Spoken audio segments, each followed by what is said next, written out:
Cek 1, 2, 3, 4.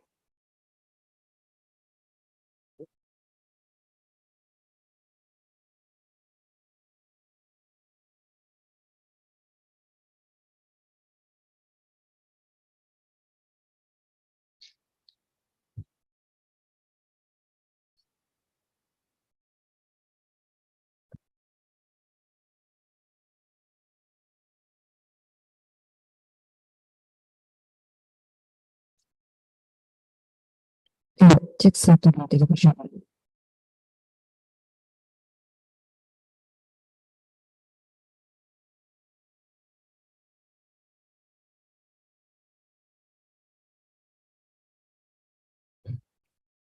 Iya, cek 1, 2, 3, 4. Cek sound 1, 2, 3, 4.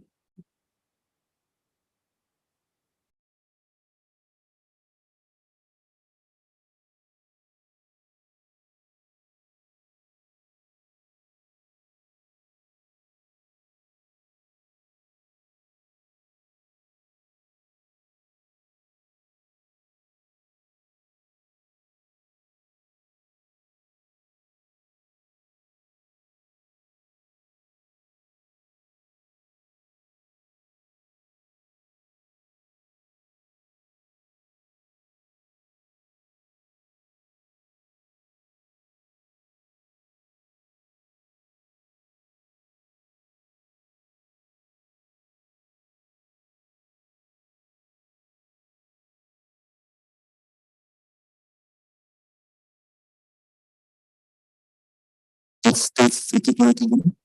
Cek, cek, cek 1.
Sudah, cek 1.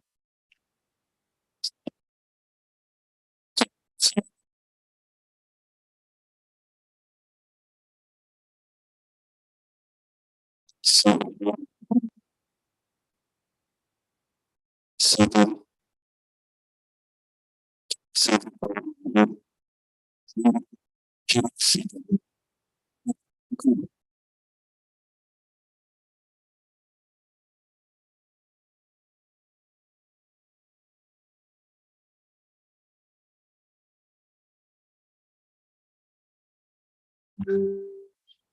Cek, cek, halo, halo. Oke, ini lagi. Cek, cek, halo, halo.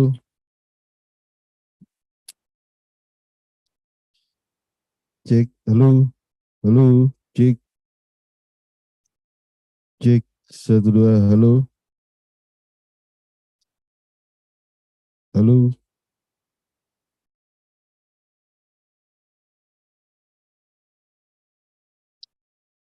cek, 1, 2, halo.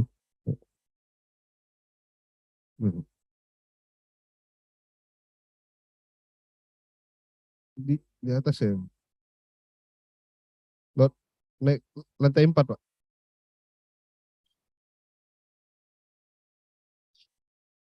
Cek, halo, halo. Naikkan lagi, Bul. Halo, cek, halo, halo, halo, cek, 1, 2, halo, halo, halo, cek, halo, halo, halo, Tidak tahu. Mana anunya? Oh, di sana, kata-kata. Halo, cek. Ya, oke. Cek, satu, dua, halo. Mas Ipul, turunkan dikit. Layarnya turunkan dikit.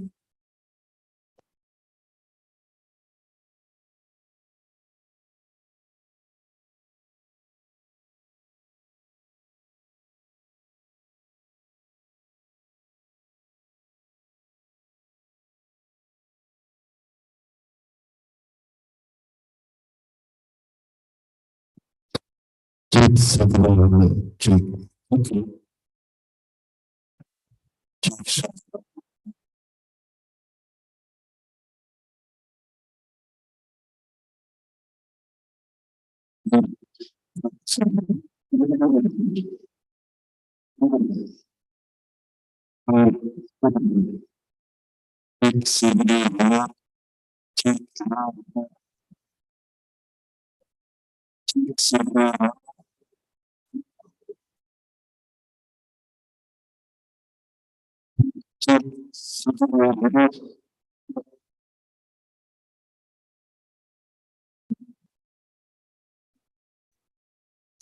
Cek, halo.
Satu, dua. Ini bagus. Satu, dua. Bagus. Cek, ini. Cek, satu.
Bener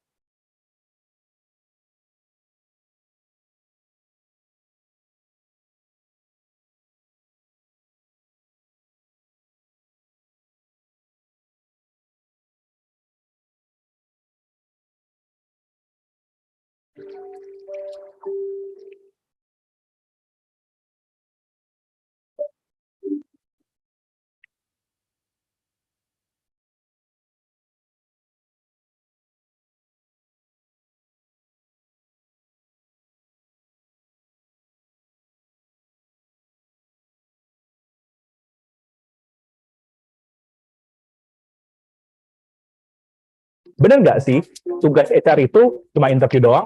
Ya enggak lah. Tertarik untuk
Serta silakan mengikuti karena sesaat lagi acara akan segera dimulai.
Di tengah ketidakpastian,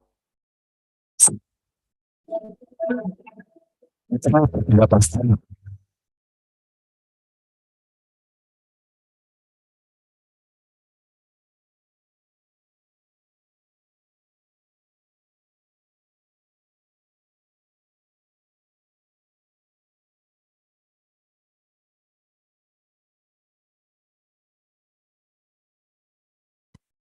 global, tekanan inflasi. Di tengah ketidakpastian global, tekanan inflasi, dan pandemi COVID-19 yang masih terjadi, ekonomi Kaltim sepanjang tahun 2022 terus melanjutkan perbaikan. Hingga pada triwulan 3 2022, ekonomi Kaltim tumbuh 5,28% year on year. Inflasi Kaltim juga masih terkendali, salah satunya didorong oleh adanya sinergi tim pengendalian inflasi daerah. Bank Indonesia memiliki komitmen dan totalitas dalam menjaga stabilitas makroekonomi untuk terus mendukung ekonomi Indonesia bangkit lebih kuat menuju Indonesia maju. Sebagai kontribusi nyata dalam upaya menjaga stabilitas makroekonomi dan mengakselerasi pertumbuhan ekonomi yang inklusif, selama tahun 2022, Bank Indonesia Kaltim bersinergi dan berinovasi dengan Pemprov dan stakeholders lain melalui berbagai program. Dalam hal pengendalian inflasi, Bank Indonesia Kaltim bersinergi dengan pemerintah daerah melalui Tim Pengendalian Inflasi Daerah atau TPID. TPID melaksanakan langkah-langkah strategis untuk menjaga stabilitas harga barang dan ketersediaan pasokan, sehingga inflasi di daerah dapat terkendali. Salah satunya ialah kegiatan operasi pasar yang dihadiri langsung oleh Gubernur Kaltim. Pelaksanaan koordinasi juga terus dilaksanakan sebagai upaya penyusunan strategi pengendalian inflasi. Lebih lanjut, telah dilaksanakan kick-off Gerakan Nasional Pengendalian Inflasi Pangan di Kalimantan Timur, khususnya di Kota Samarinda dan Kabupaten Pasir. Di tahun ini, TPID Kaltim mampu mempertahankan capaian dengan program TPID terbaik se-Kalimantan sebagai kontribusi dalam mendukung pertumbuhan ekonomi Kaltim agar semakin berdaulat. Bank Indonesia Kaltim melakukan publikasi dan diseminasi laporan perekonomian provinsi di berbagai kesempatan. Untuk memperoleh data terkait perkembangan ekonomi terkini, Bank Indonesia Kaltim juga melaksanakan kegiatan survei dan liaison bersinergi dengan para pelaku ekonomi. Dalam program pengembangan UMKM, Bank Indonesia Kaltim bersinergi dengan stakeholders terkait melakukan program UMKM naik kelas, UMKM Go Global, serta UMKM Subsisten. Program UMKM naik kelas dilakukan dengan onboarding UMKM, dilaksanakan untuk meningkatkan kapasitas UMKM dalam pemasaran online dan digitalisasi usaha. Dalam rangka mendorong UMKM menembus pasar global, dilaksanakan program pelatihan dan pendampingan melalui Export Kaltimpreneurs untuk mendorong produk unggulan UMKM berdaya saing. Bank Indonesia Kaltim melaksanakan program pengembangan UMKM di level subsisten melalui program Mompreneurs. Program ini memberdayakan perempuan tematik untuk dapat menjadi UMKM yang produktif. Dalam promosi perdagangan dan investasi, sinergi antara Bank Indonesia Kaltim dan pemerintah daerah telah terjalin dalam RIRU atau Regional Investment Relation Unit Kaltim. Pada tahun ini, RIRU Kaltim berhasil melaksanakan berbagai kegiatan. Salah satu program tahunan yang terus dilakukan oleh RIRU Kaltim adalah penjaringan potensi investasi melalui PIKAT atau Profiling Investasi Kalimantan Timur. Dalam mendorong digitalisasi dan elektronifikasi sistem pembayaran, Bank Indonesia Kaltim kembali mencatatkan sejumlah pencapaian terbaiknya. Posisi capaian pengguna baru KRIS di Provinsi Kalimantan Timur menjadi yang tertinggi di Kalimantan dengan capaian 126% per Oktober dari target di tahun 2022. KRIS telah ada di setiap makna dengan slogan sehat, Inovasi aman atau KRIS atau siap KRIS Bank Indonesia Kaltim bersama dengan stakeholder memfasilitasi KRIS pada pedagang pasar yang tersebar di tujuh pasar rakyat.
Assalamualaikum warahmatullahi wabarakatuh.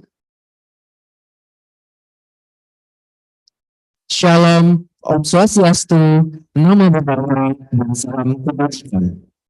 Good morning and the best wishes to us all. The Honorable Member of Mulawarman University, which is represented by the Head of Research Institution and Community Service Mulawarman University, Mr. Professor Rudi Sunario, SPMSI, PhD.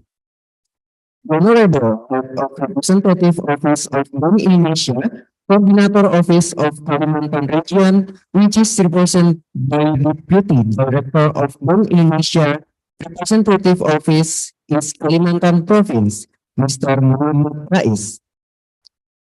The Honorable Deputy Director of Bank Indonesia, Representative Office South Kalimantan, Mr. Indra Gunawan. The Honorable Senior Economic and at Bank Indonesia Representatives Office East Kalimantan Province, Mr. Iwan Kurniawan. The Honorable Chairman of Committee, Mr. Muhammad Bobi Sulistiani, PhD. The Honorable University of California, Davis Vice President of United Nations Sustainable Development Support Network, Mr. Professor Wing Ji Wu. The Honorable Director of Sustainability Studies in United Nations Sustainable Development Support Network, Mrs. Leung Yun Yung. The Honorable Representative United Nations Sustainable Development Support Network, Mr. Professor Mazlan Banyokta. The Honorable Head of Regional Development Planning Agency of East Kalimantan Province, Mr. Rosliando ST.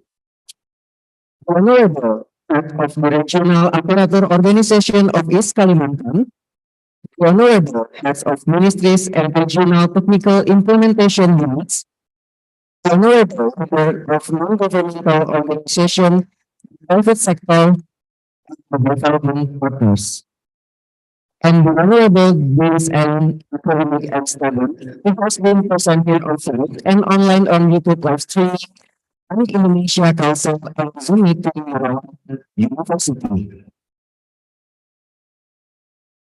Ladies and gentlemen, welcome to International Public Lecture Starting Green Transition in Kalimantan to Interest Economic Dynamics, Social Progress, and Environmental Sustainability with Bank Indonesia. Give the applause.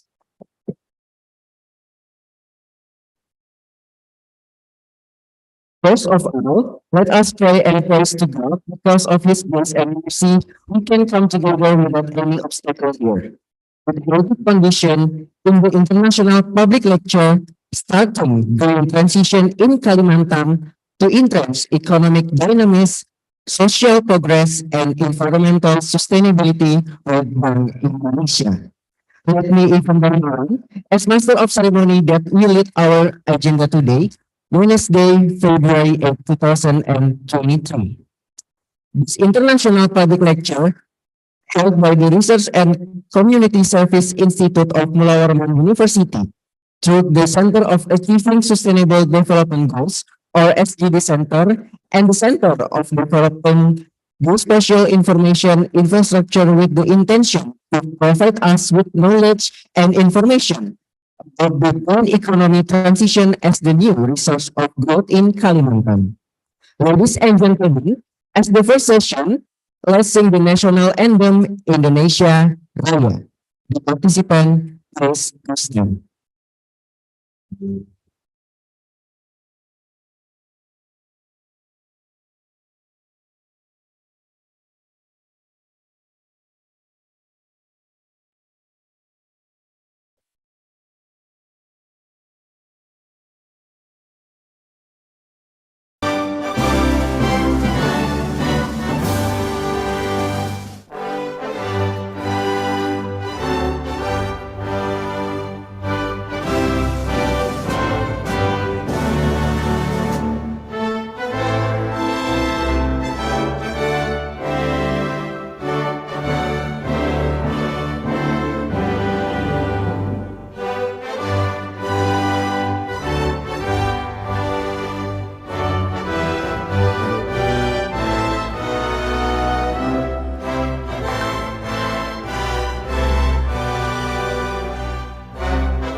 The participant is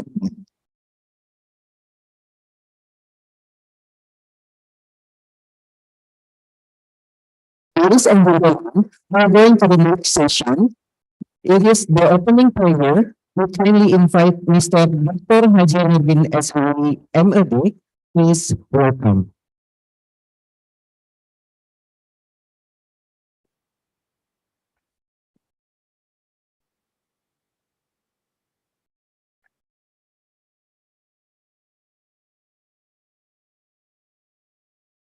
Bismillahirrahmanirrahim. Assalamualaikum warahmatullahi wabarakatuh. Selamat pagi dan salam sejahtera untuk kita semua. Sebelum kita mulai hari ini, kita sama-sama menata rasa, mensyukur suasana, memuja kepada Allah Subhanahu wa Ta'ala, Tuhan yang Maha Esa. Sebelum apa kita laksanakan kepada ini senantiasa berrahmat, taufik hidayah serta perlindungan Allah. Yang saya hadiah Islam masing-masing. Surah Al-Fatihah. Rasulullah sallallahu alaihi wasallam. Bismillahirrahmanirrahim. Bismillahirrahmanirrahim.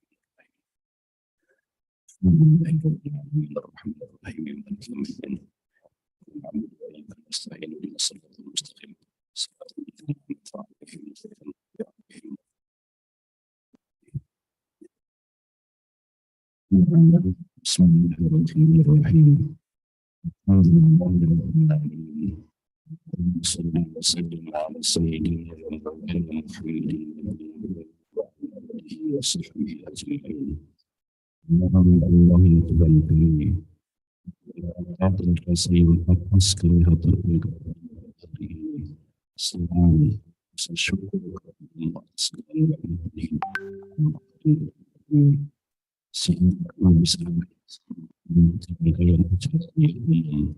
Diskusi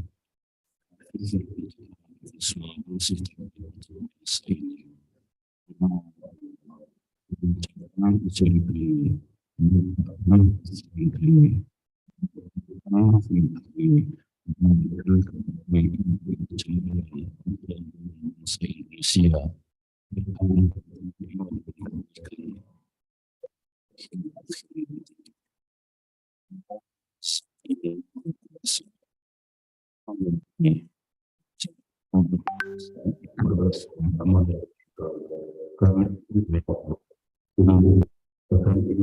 kerja yang baik dalam kegiatan penanganan juga berikanlah pada kesehatan, kekuatan, sehingga kami dan tugas dan tanggung jawab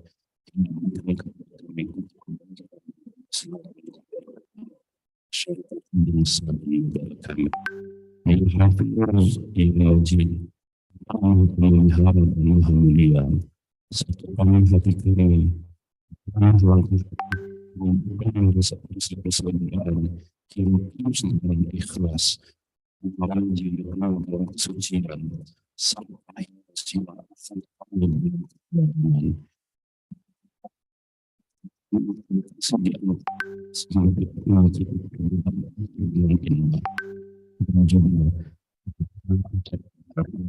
sebagai amal ibadah, sebagai simbol kebersamaan, kebenaran dan persatuan manusia Indonesia untuk melawan siapa yang merasakan iman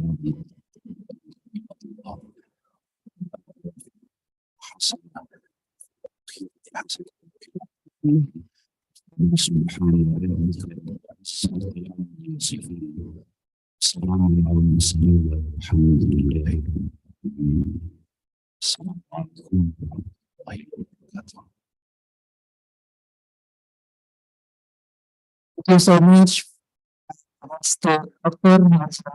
SIE for the best prayer today. The next session is greeting. The first speech is report and introduction by Chairman of Committee. We kindly invite Mr. Johannes Budi Sulustiwadi, PhD. Welcome.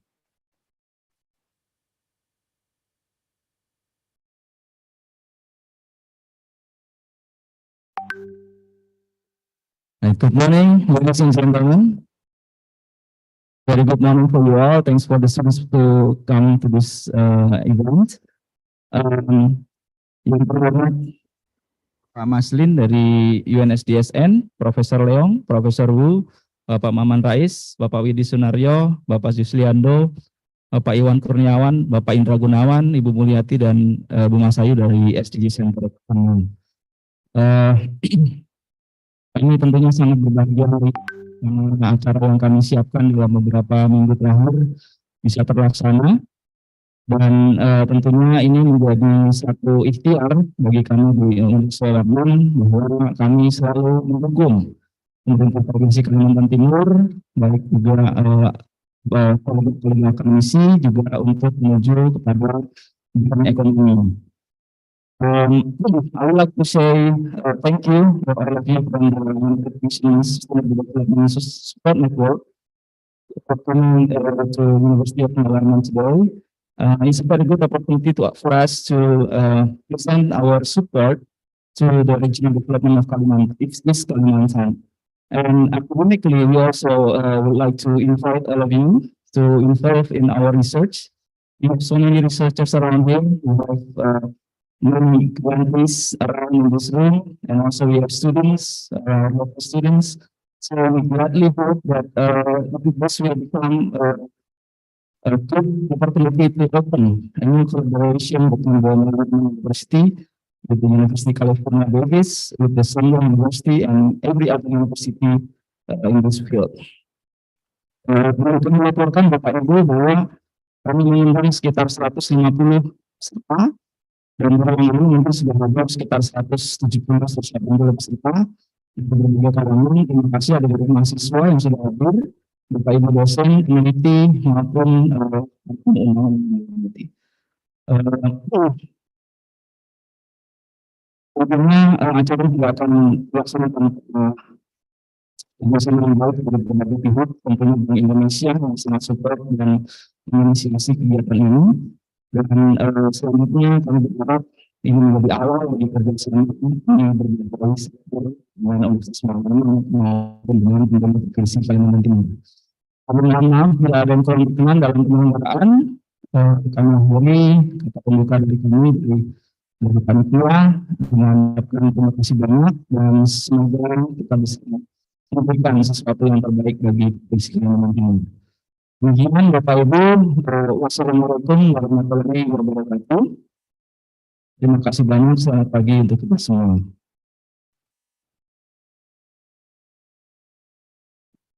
Thank you so much for the story of this university. Second speech is a official director of the university, which is represented by work of research institution and community service. University will kindly invite Mr. Professor Lucas Mario, SPL MPC, PhD. Please welcome.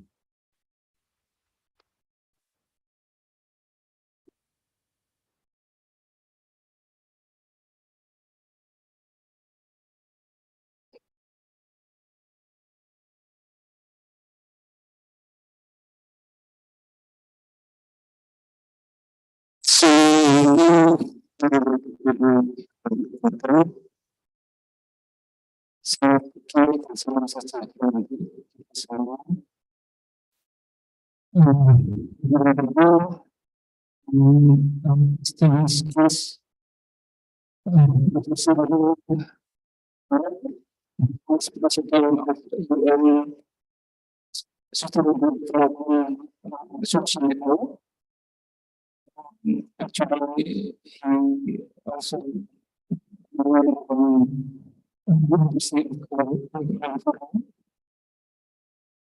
also Professor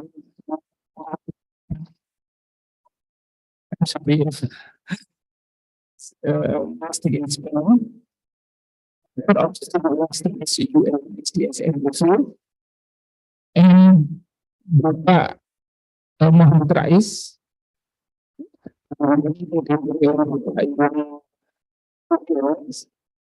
sebagai pelaku di Indonesia, Jepang, dan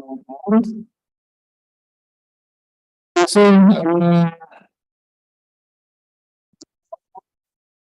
he representative from the Indonesia Council of Communities. Pak Yuslianto, Wakil Speaker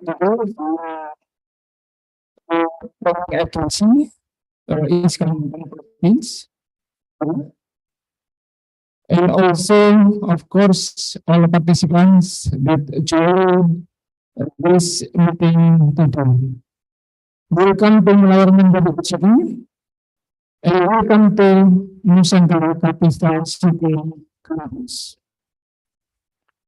Ladies and gentlemen, first of all, on behalf of the forum, I'd like to apologize with today to join our meeting. This is very important agenda in Surabaya. It's one problem for all of us, and it is hope that people can be successful. I would like to thank and we appreciate for all of the speakers between today. We have time in sharing knowledge and insight, especially with current economic transitions, implementation, social progress, and sustainable development. Ladies and gentlemen, since September 2015, around 193 head of state and countries has ratified a global agreement, those goals as a sustainable development goals. Those global goals comprise of 17 integrated and interconnected goals, which have target is to end and to stop the global poverty, hunger, and also protect the earth from climate change, and also to achieve the global prosperities. The outcome of this global move is balance in social, economics, and environmental sustainability. All countries, including Indonesia, are committed to place priorities in the development program in each countries. Our government, the Ministry of Education and Culture, especially higher education, has placed the SDGs program as one of the issues in strategic and action, especially in research and community service program.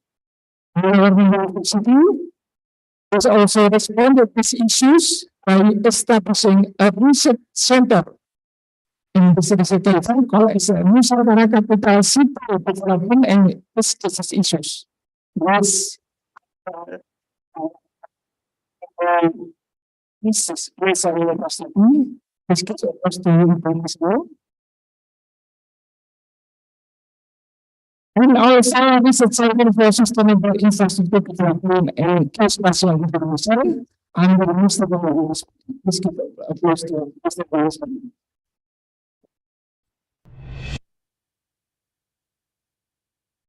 This occasion is very interesting in terms of these prestigious issues, especially connected with the green city, current city of the Nusantara capital, a new Nusantara capital city, which is located in East Kalimantan province, especially in Aceh Pasir Utara district.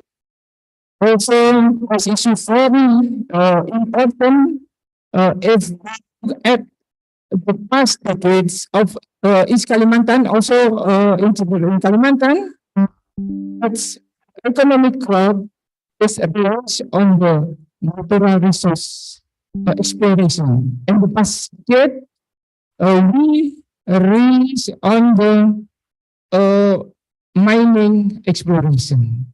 And now we have to give transition to and sustainable economy. This talk and session will give many benefits for all of us, especially also to increase the future collaboration between Mulawarman University and many partners outside that come today, like in research or study program, also in community service program, especially in research. Therefore, all of us can have significant contribution to realize the economic prosperity, social progress, and environmental sustainability.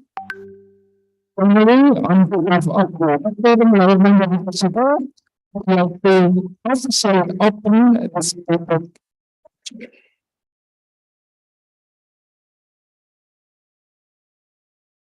Thank you very much. Wassalamualaikum. Terima kasih Master Profesor Saudara Asmara PhD. Session is welcoming speech from the Academy Head of Representative Office of Indonesia. Please welcome Mr. Rais.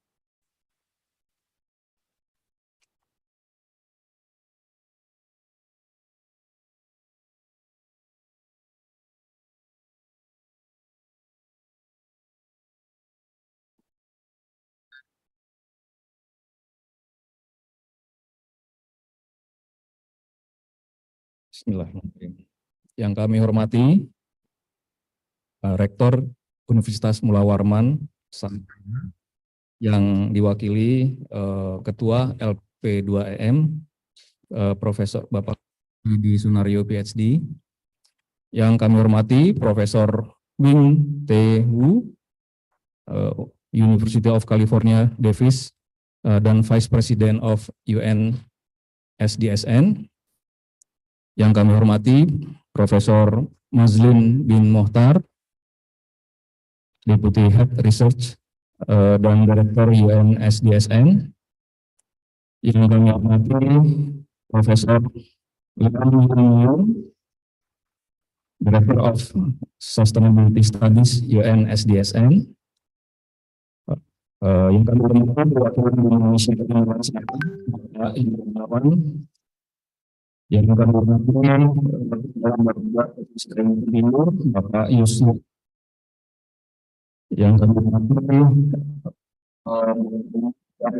Yohanes dan dari Timur SDGs Center. Yang kami hormati URCS dan Center of Fair Spatial Information Infrastructure Development serta teman-teman sekalian yang saya banggakan. Assalamualaikum warahmatullahi wabarakatuh dan sedang kita berkasih. Kita panjatkan puji syukur kepada Allah Subhanahu wa Ta'ala Tuhan yang Maha Kuasa yang atas ridhonya kita dapat berkumpul bersama hari ini untuk international community association entertainment for encourage economic development dan sustainability. Semua tema yang menggunakan perspektif baru untuk transformasi perekonomian Kalimantan yang bertujuan menggunakan kelestarian dan keseimbangan alam selain aspek lainnya.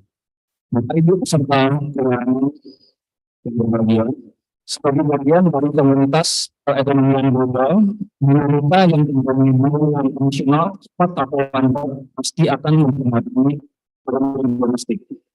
Ketegangan politik yang terjadi di kawasan Eropa mengakibatkan disrupsi rantai pasok global masuk ke komoditas energi. Hal yang dipicu oleh inflasi Rusia ke Ukraina menyebabkan jalur perdagangan dan ekspor impor sehingga pasokan komoditas di pasar global menurun drastis. Sebagai akibatnya, harga komoditas di pasar global yang tajam. Sebagai salah satu negara ekspor batubara, Indonesia mempunyai rival dari kenaikan komoditas tersebut di pasar global, termasuk ekspor batubara dari Kalimantan. Yang pada tahun 2021, sektor pertambangan dan perdagangan ini memberikan kontribusi sekitar 76,55% dan nasional sektor pertambangan. Misalnya kontribusi tersebut pertama berasal dari provinsi Kalimantan Timur sebesar 20,73%, diikuti Kalimantan Selatan sebesar 4,05%, Kalimantan Utara sebesar 2,09%, Kalimantan Tengah sebesar 1,5%, dan Kalimantan Barat 10%. Secara spasial, ketergantungan terhadap sektor pertambangan sebagai pertumbuhan ekonomi juga cukup dominan. Di 2040, sebagai penghasil komoditas batubara mencatat 47,13% perdagangan, baru 31% pendapatan barunya dari sektor. Perlu disadari bahwa momentum kenaikan harga batubara tidak akan berlangsung lama. Meski saat ini permintaan global terhadap komoditas batubara masih cukup tinggi, upaya yang dilakukan secara masif untuk mencari energi baru dan mengembangkan energi berbasis fosil berpotensi menjadi arus baru yang menekan pengembangan aktivitas batu bara. Selain volume produksi, batu bara yang terus meningkat dari tahun ke tahun menimbulkan kekhawatiran bahwa komoditas tersebut suatu waktu akan habis. Perspektif lingkungan hidup dan sektor energi merupakan penyumbang terbesar hasil gas rumah kaca. Dari total emisi yang dihasilkan pada tahun itu, sebanyak 30% berasal dari sektor energi, tentunya dari sektor kotor dan labukan. Dalam konteks nasional, tingginya emisi gas yang masih berasal dari fosil yakni batubara 30%, kemudian 21,6%, gas alam 19,2%. Sementara itu, pemanfaatan energi baru dan terbarukan masih relatif tinggi, yaitu hanya 11,2%. Bapak Ibu, Ketua Umum yang berbahagia, dalam 10 tahun terakhir, inefisiensi penggunaan sumber daya alam serta perubahan iklim yang ekstrim menjadi perhatian khusus dan telah mendorong berbagai negara mengakati Paris Climate Agreement pada tahun 2015. Sebagai salah satu negara yang meratifikasi perjanjian tersebut, Indonesia berkomitmen menurunkan emisi gas rumah kaca sebesar 29% dengan usaha sendiri dan 41% dengan dukungan internasional pada tahun 2030. Berkenaan dengan hal tersebut, inisiatif Green Economy lebih memperhatikan penggunaan sumber daya alam menjadi platform yang sangat tepat, sekaligus menjadi tantangan besar bagi Indonesia khususnya di Kalimantan yang selama ini berfokus pada sektor pertambangan batubara. Tantangan tersebut menjadi sebuah urgensi menurut Indonesia adalah salah satu dari lebih dari 40 negara yang telah menandatangani deklarasi Global Call to Clean Power Transition atau transisi batubara global energi bersih. Di KTT Kementerian Oktober 2021 yang lalu. Beberapa negara seperti India dan Tiongkok telah memiliki rencana untuk mengurangi aktivitas PLTU yang menggunakan batubara sebagai sumber energi utama. India dan Tiongkok adalah dua negara importer terbesar batubara dari Indonesia, yang mana rencana kedua negara tersebut untuk mengurangi konsumsi batubara tentunya akan berdampak signifikan terhadap perekonomian Kalimantan yang selama ini sangat tergantung pada ekspor batubara ke kedua negara tersebut. Untuk mengantisipasi berbagai dinamika dan tantangan tersebut, maka sudah saatnya Kalimantan bersiap diri melakukan transformasi ekonomi dengan mendorong kinerja sektor-sektor potensial selain sektor pertambangan, sehingga diharapkan dapat terbentuk Kalimantan baru yang tidak lagi semata mengandalkan industri ekstraksi. Upaya untuk melakukan transformasi ekonomi perlu dilakukan secara holistik dengan paradigma baru yang telah memasukkan aspek pelestarian lingkungan hidup. Pendekatan tersebut mampu menciptakan kemajuan ekonomi, memperkuat inklusi sosial sekaligus memberikan perlindungan terhadap lingkungan hayati. Keseimbangan antara pembangunan, kesejahteraan, dan lingkungan dapat dipertahankan secara proporsional. Untuk menjadikan Kalimantan baru di masa depan, strategi pembangunan yang dianggap adalah melalui ekonomi hijau atau green economy. Model pembangunan ekonomi hijau menitikberatkan pada penerapan pembangunan rendah karbon, mendorong efisiensi pembangunan energi dan sumber daya alam, serta mencegah hilangnya keanekaragaman hayati dan ekosistem. Untuk mendorong penciptaan lapangan kerja baru dan inklusi sosial haruslah dilakukan menjaga keseimbangan antara kesejahteraan welfare, manfaat ekonomi, dan kelestarian lingkungan, environment sustainability. Bapak Ibu hadirin yang berbahagia, kegiatan public lecture atau kuliah umum ini adalah upaya yang diinisiasi oleh Kantor Perwakilan Bank Indonesia di Kalimantan untuk memasyarakatkan pemahaman tentang konsep ekonomi hijau. Melalui kegiatan ini, para peserta diharapkan berkesempatan memperluas cakrawala berpikir tentang perekonomian yang berwawasan lingkungan, bahwa optimalisasi economic values seharusnya sudah memitigasi dampak yang ditimbulkan terhadap lingkungan hidup. Secara lebih detail, pandangan-pandangan yang disampaikan sumber nantinya merupakan para ahli yang memiliki perhatian terhadap pelestarian lingkungan dapat dijadikan sebagai pemicu untuk membangun berbagai inisiatif lainnya yang tidak dapat dimanfaatkan untuk Kalimantan juga secara global. Kesempatan ini kami mengapresiasi kehadiran berbagai pihak yang memiliki perhatian terhadap konsep ekonomi hijau. Berbagai pandangan yang disampaikan narasumber diharapkan menjadi masukan bagi pengambil kebijakan untuk mulai memasukkan aspek lingkungan dalam perusahaan kebijakan ekonomi. Upaya untuk mengidentifikasi potensi investasi hijau di Kalimantan serta sektor-sektor potensial untuk dikembangkan menuju ekonomi hijau diharapkan menjadi bagian dari proses transisi dan transformasi perekonomian menuju Kalimantan baru.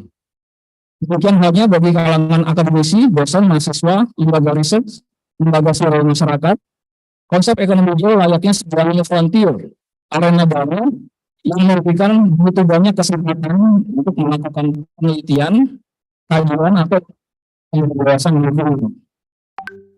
Secara khusus kami mengapresiasi kerjasama yang selama ini telah terbangun antara kantor perwakilan Provinsi Kalimantan Timur dan akademisi di Universitas Mulawarman dalam mendukung percepatan transformasi ekonomi. Penyelenggaraan kuliah umum hari ini menjadi salah satu bentuk kolaborasi untuk melakukan edukasi secara masif mengenai pentingnya penerapan konsep pembangunan berkelanjutan berbasis ekonomi untuk belum Kalimantan. Kami tambahkan bahwa kegiatan kuliah umum ini merupakan bagian dari Road to Bonu Kalimantan. Pada tahap berikutnya diselenggarakan nasional di Banjarmasin pada Agustus 2023 dengan mengundang panel ahli, praktisi, dan para penggiat ekonomi hijau. Kantor perwakilan Bank Indonesia Kalimantan Selatan juga meluncurkan Borneo Green Innovation dalam bentuk call for paper atau call for project dengan tema implementation inovasi dengan peserta terbuka dari masyarakat umum, akademisi, riset, pemerintah daerah, dan mahasiswa. Akhir kata, kami mengucapkan selamat melaksanakan kegiatan kuliah umum. Semoga pemikiran yang dicurahkan menjadi bagian bersama, dan semoga Tuhan Yang Maha Kuasa memberikan kemudahan dan kesempatan kepada kita semua untuk memberikan yang terbaik bagi bangsa dan negara. Amin. Izinkan saya menutup dengan pantun. Ke Samarinda harus coba sate payau.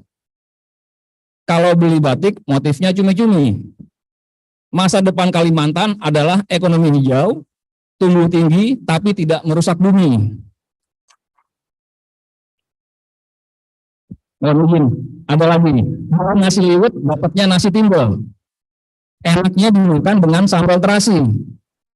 UNSDSN lembaga dunia untuk pembangunan yang lebih sustainable. Bapak Ibu dosen manfaatkan mereka untuk berkolaborasi. Terakhir, kuda Sumbawa bukan kuda poni, lebih lincah dan lebih panjang umur. Bicara green economy, lebih baik ke sini bersama Universitas Mulawarman kita majukan Kalimantan Timur. Terima kasih. Wassalamualaikum warahmatullahi wabarakatuh. Thank you so much for the Mr.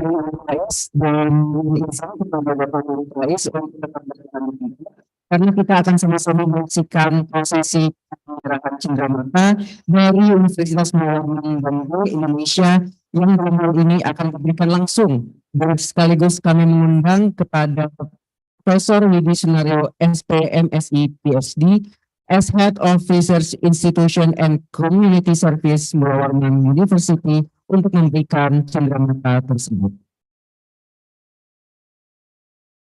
We would like to invite University of California, the Vice President of United Nations Sustainable Development Support Network, Mr. Prof. Wing Tomo, to get on the stage join us here.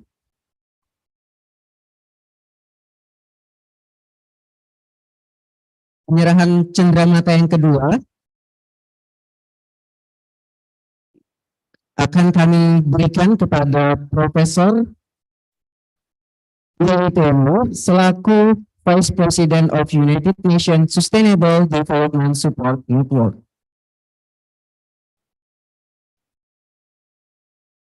Dan kami berikan kepada Bapak Yusliando untuk dapat di atas panggung selaku Kepala Bapeda Provinsi Kalimantan Timur.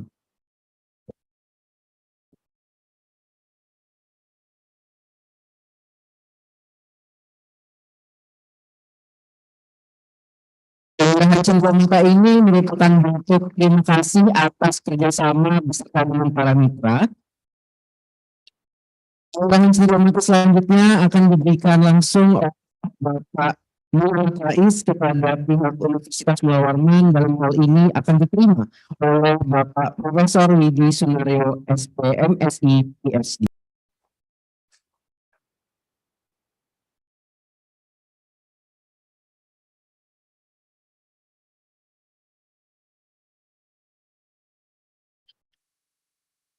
And also, we kindly invite Director of Sustainability Studies in United Nations Sustainable Development Support Network, Mrs. Leong Yun Yun, as and Head of Regional Development Planning Agency of East Kalimantan.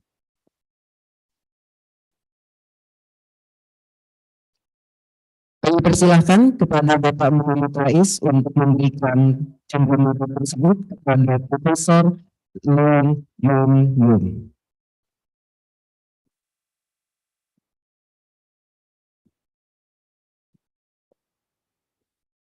Kemudian ke atas panggung Mr. Indra Gunawan selaku Deputy Director of Bank Indonesia Representative Office of SOC.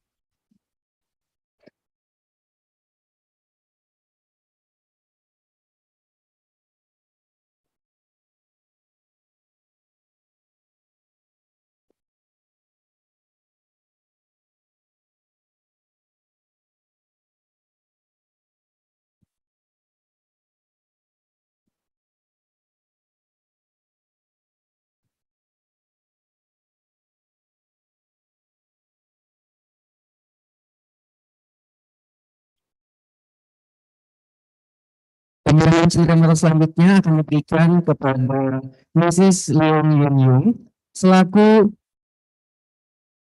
Director of Sustainability Studies in United Nations Sustainable Development Support Network. Kepada Bapak dan Ibu sekalian boleh foto bersama terlebih dahulu. Dan tetapi sebelum itu kita akan menyerahkan cenderamata kepada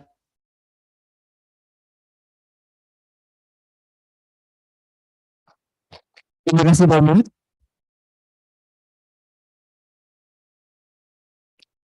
Mari kita foto bersama dulu di tengah, Bapak Ibu sekalian.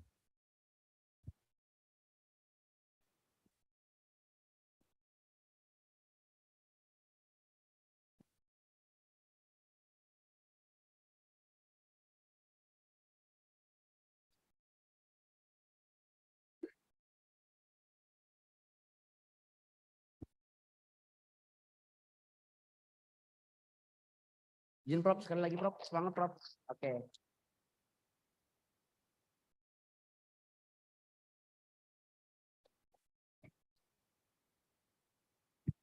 Acara selanjutnya adalah sesi foto bersama. Kami persilahkan kepada Bapak Ibu sekalian untuk dapat turun bersama di bawah, karena kita akan sama-sama mengambil foto beserta dengan para audiens yang ada di ruangan ini. Kepada para peserta, boleh kita merapat ke tengah untuk foto bersama. Yang sebelah kiri dan sebelah kanan, boleh kita berdiri sebentar untuk foto bersama.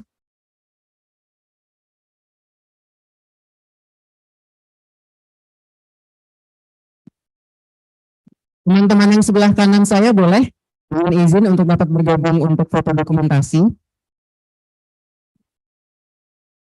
Boleh bergeser dan merapat ke tengah, teman-teman.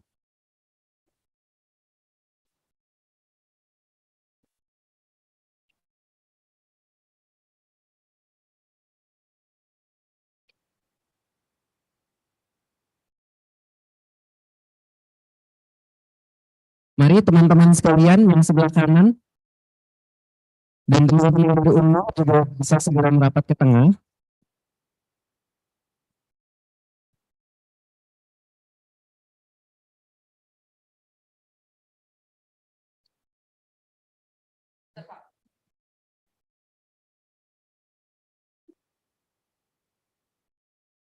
Baik, teman-teman tim dokumentasi, saya hitung 1, 2, 3. Boleh kita kepalkan tangan untuk gaya yang kedua. 1, 2, 3. Yang terakhir boleh angkat jempol ke atas. Iya, mantap. Yang terakhir boleh bentuk love. Biar kita semangat untuk mendengarkan materi hari ini, teman-teman.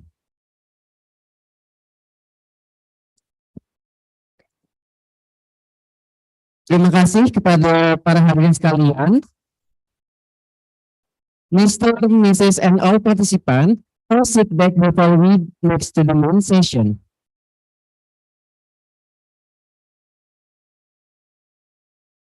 Saya persilakan kepada seluruh peserta yang ada di sini untuk dapat menikmati slide box yang telah kami sediakan, karena sesaat lagi kita akan bersama-sama memulaikan sesi pemaparan materi. Dan harapannya agar teman-teman semua dapat memperhatikan dengan baik. Dan jika ada pertanyaan, boleh untuk disimpan terlebih dahulu. Kemudian kita tanyakan pada saat sesi Q&A nanti.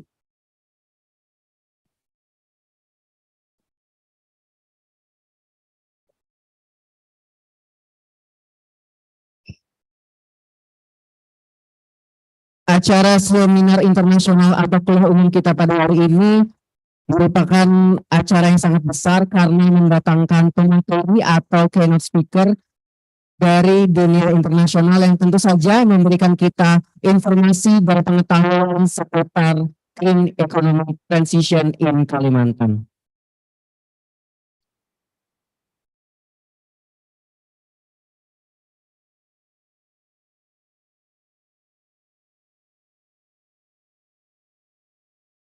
Ladies and gentlemen, this is the main session that we've been waiting before. It is presentation session by the great keynote speaker. Without any further ado, we would like to welcome on stage our great moderator, Mrs. Dr. Mulyati MSc. She was born in Jombang, August 28, 1978. She is the one of the best lecturer in the Department of Economic, Faculty of Economic and Business, Mulawarman University from 2000 till now, and she also a researcher at the Center of SGB's Center at Mulawarman University. Many research projects have been carried out, one of which is the analysis and correction of the long-term strategic plan of Sultan Haji Muhammad Sulaiman Balikpapan International Airport, 2016 to 2023.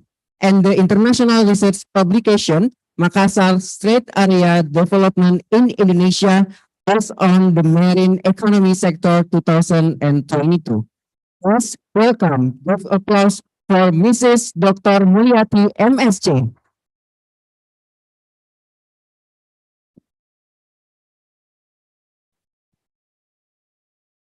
Thank you. I'm flattered to be applauded that big. Welcome all here in the public lecture of today's activity. I would like to, before we proceed, I would like to ask for the speaker. We have 3 speakers today. I would like them to join me in the stage. I have to see my note first.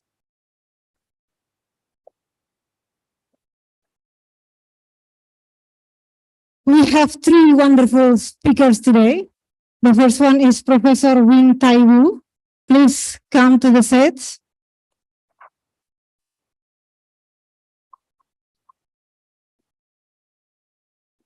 Mr. Wu, Professor Wu, he is currently Vice President for Asia of the UN Sustainable Development Solution Network. Please have a seat, sir. earned his PhD from Harvard University. Also an expert on East Asian economies, particularly in China, Malaysia, and Indonesia. Professor Wu is very familiar with Indonesian economy. He's been writing some books with Professor Jeffrey Sah and also Professor Anwar Nasution. I think all the economic students here are familiar with this name. His interest is on the middle income trap, as well as on transition economics, growth and development, globalization, exchange rate economics, and regional economic. Welcome to Samarinda. Prof. Wu. Prof. Wu.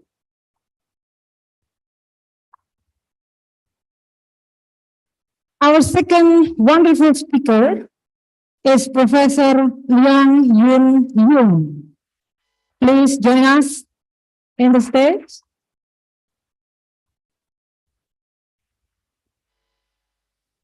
Professor Yung teaches sustainable management and operation in the master degrees in sustainable development management at Jeffrey Sachs Center on Sustainable Development. Her PhD is from University of Cambridge. We use the books here, University of Cambridge. And her fields is decarbonization, ecosystem, symbiosis, soil fertility, sustainable paper supply chain, and corporate governance. Welcome to Samarinda, Prof. Yung. Our last but not least, our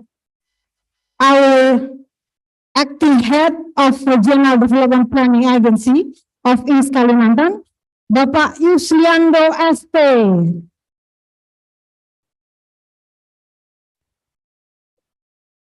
Please welcome Bapak Yusliando.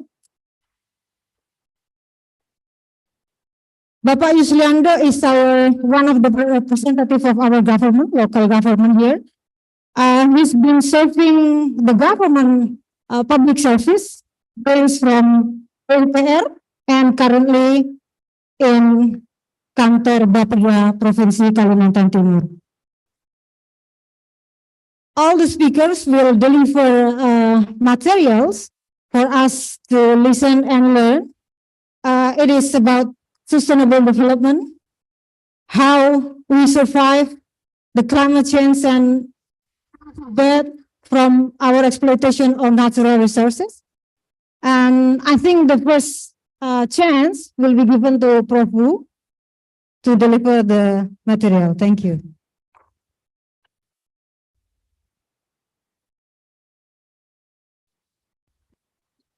It's in your convenience, or you want to sit down, or do we have like a podium there? That's fine. I'll sit down. As an older person, I need the rest. Good morning. Good morning, sir. I'm very honored to finally be here at Universitas Mulawarman. I have read about Balikpapan and Samarinda in my geography class in 1965. 65, yes. And then, of course, there were some events that occurred in Indonesia in September 65. And that's when Kalimantan came into the news even more. And since then, I've always wanted to see the heart of Borneo. Sir. I'm very happy to. Thank you. Thank you.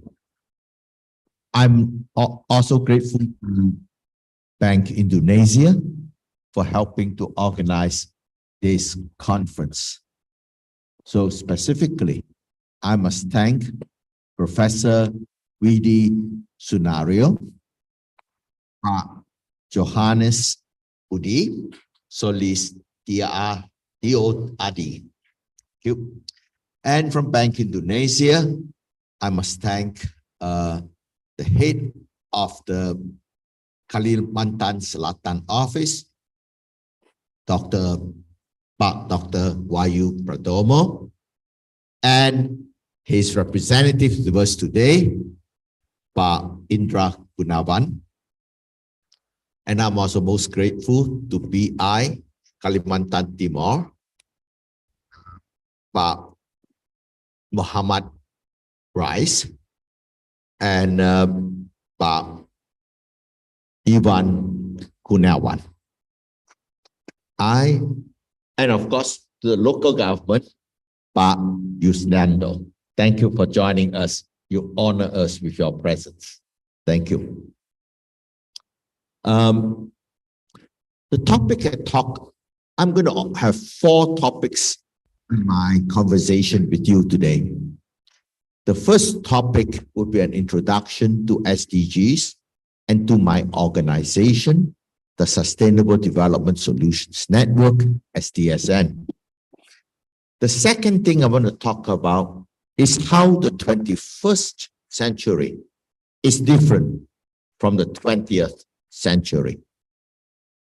New time period, new challenges, that means new strategy. There's 2 things we will talk about are climate change and the preservation of biodiversity, which are both central to the welfare of the people of Kalimantan in particular. The 4th topic I want to talk about is what is the role for Indonesia and Universitas Mulawarman in the 21st century. So let me start. Next slide, please. Let me start with an introduction on the SDGs. As you can see, the 17 SDGs were adopted by the entire membership of the United Nations in September 2015. We could see at least 3 types of goals. For example, number 1, no poverty. Number 2, no hunger. Basically, it is talking about economic targets, achieving high income and being able to afford things like good education, good health, and getting nutritious food. There's a second set of goals, like number 5, gender equality. And we can also see in number 16, which is strong institutions. These are social goals, because economics will give us the income to buy good education and to buy good health, but it does not necessarily buy equality. Just like there are some very rich countries that do not educate their women. This country cannot compete in the world, because when you don't educate your women, you are competing with half your brain. And if you are thinking with half a brain, you are behaving like a person who's mabok. So social goals like gender equality, good governance are very important. The third set of goals would be like goal number 13, 14, 15, which has to do with climate change, protection of animals, and of life in the sea. So roughly speaking, the next slide, we can see that of the 17 goals, 7 of them are in economics, at least 4 in social, and for environment, we see 6. So if we think about these 3 sets of goals, they are all necessary to make us have a happy, fulfilling economic adequacy, social justice, and environmental sustainability. So let us look at what would be the 3 things Let's say X1 is economics, X2 is social harmony, X3 is ecological balance. How should we think of each of these three groups contributing to our satisfaction and our happiness? Next slide. Economists likes to think of things in an equation. Because of an equation, then we define the variables. If we define the variables, we can measure the variables. If we can measure the variables, we can talk about progress. So, what is the right way to think of happiness? Look at equation A. Happiness is X1 plus X2 plus X3. You are rich, you are socially equal, you are environmental sustainability. Or should it be happiness is X1 plus X2, no, times X2 times X3. What is the way to think of the relationship of these three? Sini saya mau menggunakan an advice from one of our most well-known philosopher, Leo Tolstoy, who wrote the book War and Peace. He's well known for the book War and Peace, but he's also well known for fiction in Anna Karenina. The first sentence in that book says, every happy families are all alike. Happy families semua pun sama ni ya. But unhappy family is unhappy each in its own way. How does that relate to equation A and B? Equation A cakap, kalau X1 kosong, X2 kosong, tetapi kalau boleh tambahkan X3, kalau X3 naik, Y pun naik. Kalau X2 kosong, X3 kosong, but tanpa X1, happiness pun naik. Tetapi equation B katakan, kalau atau satu X kosong, akibatnya pun kosong. So if X1, X2 can be very big, but X3 is 0, matilah. It will be kosong. The idea is like the following. The economy is like the engine. Like when you turn on your computer in the morning, you turn the button and the computer doesn't come on. Apa salah? Maybe the hardware is broken. So the economy is broken. Mungkin the software is corrupted. Social disturbances. Mungkin you forgot to plug in the computer lah. So no power. So that's power supply failure. That is the big environment outside the computer. Seperti the environment. Kalau tak ada air, life is not possible.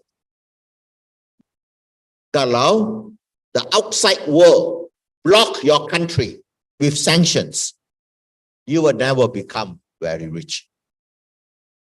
So the environment there only refer to natural environment, but international diplomatic environment. So let's come to my what is the world like? Next slide, please. My organization was established in 2012 under the presidency of Jeffrey Sachs, who is at Columbia University. It was established with the support of the Secretary General Ban Ki-moon. The goal was to have a new agenda after the MDGs, the Millennium Development Goals. Barunya Goals, is called Sustainable Development Goals. So we helped the international negotiations to arrive at the 17 goals. 17 goals, and we did research on decarbonization, and the head of the research was Lawrence Tubiana. Lawrence Tubiana became the French ambassador in charge of the climate talks in this 2015. So August 2015, the world signed 17 SDGs. December 2015, the world signed the Paris Climate Treaty. When the world signs the Paris Treaty, Lawrence Tubiana was the head of an SDSN project on CO2, and she was able to present evidence to convince the world, like Indonesia, Malaysia, all of ASEAN sign. Sekarang kita sudah have agreed on the 17 SDGs, signed the Paris Climate Treaty. SDSN has new missions. The first mission is to conduct research to come up with solutions. The second is to get universities all over the world to work together to come up with solutions. Be thinking, the more people do it, the faster and better we arrive at solutions. It's like what we call in computer language, parallel processing. You want to connect all the individual computers together, and basically we are able to do not cryptocurrency, but mining of ideas. So the second mission is mobilization of knowledge units. The third mission is to reach out to the general population to educate them about sustainable development. It is easy to convince university educated people because they got the background. But the third is we need to reach, in this age of democracy, we need to reach the grassroots. So education is exceedingly important. Next slide, please. SDSN ada 1,700 members. 90% of them are universities. We hope that Universitas Mulawarman would join us in this common effort. These 1,700 members are organized under 50 networks. We have offices in New York because we work directly with the United Nations. We have offices, we have an office in Paris because the Europeans are big supporters of the research on sustainable development. And we have an office in Kuala Lumpur because Asia is where our membership is growing the fastest, because we know about climate change and what it is doing to our lives. Like in Malaysia, sekarang banjir very common. Floods, hill slides, and unusually hot days. So this is the network we have in place. Next slide, please. Now, let me talk about the 21st century. What I call the new international normal. The end of the 20th century, what we saw the rise of Asia in general. Despite the Asian financial crisis, which is a big disaster But we all have rebounded back because of our productive potential is very high. The two things that have happened are: one, China has gotten bigger and bigger. China has gone from 3% of global GDP to now around 15% of global GDP. So China has become as big as the United States, and hence can produce as many guns, not just shoes, as the United States. So there's a lot of concern about national security, keselamatan negara in USA. So what we have seen now is a Cold War, and that has resulted in deglobalization. Seperti the US is not selling advanced computer chips to China anymore. And when a Chinese weather balloon got loose and flew over the US, they shoot it, it's become a big deal. Every small thing is seen as a sign of, are you insulting me? Are you challenging me? This is getting a very dangerous world. But as an economics, we know international trade brings us greater wealth. Look at Kalimantan.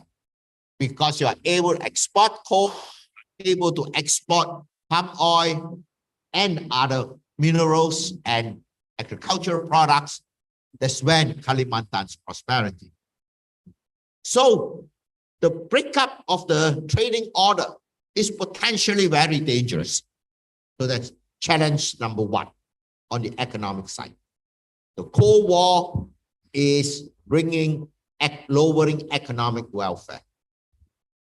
The second big development is that China industrialized the old-fashioned way.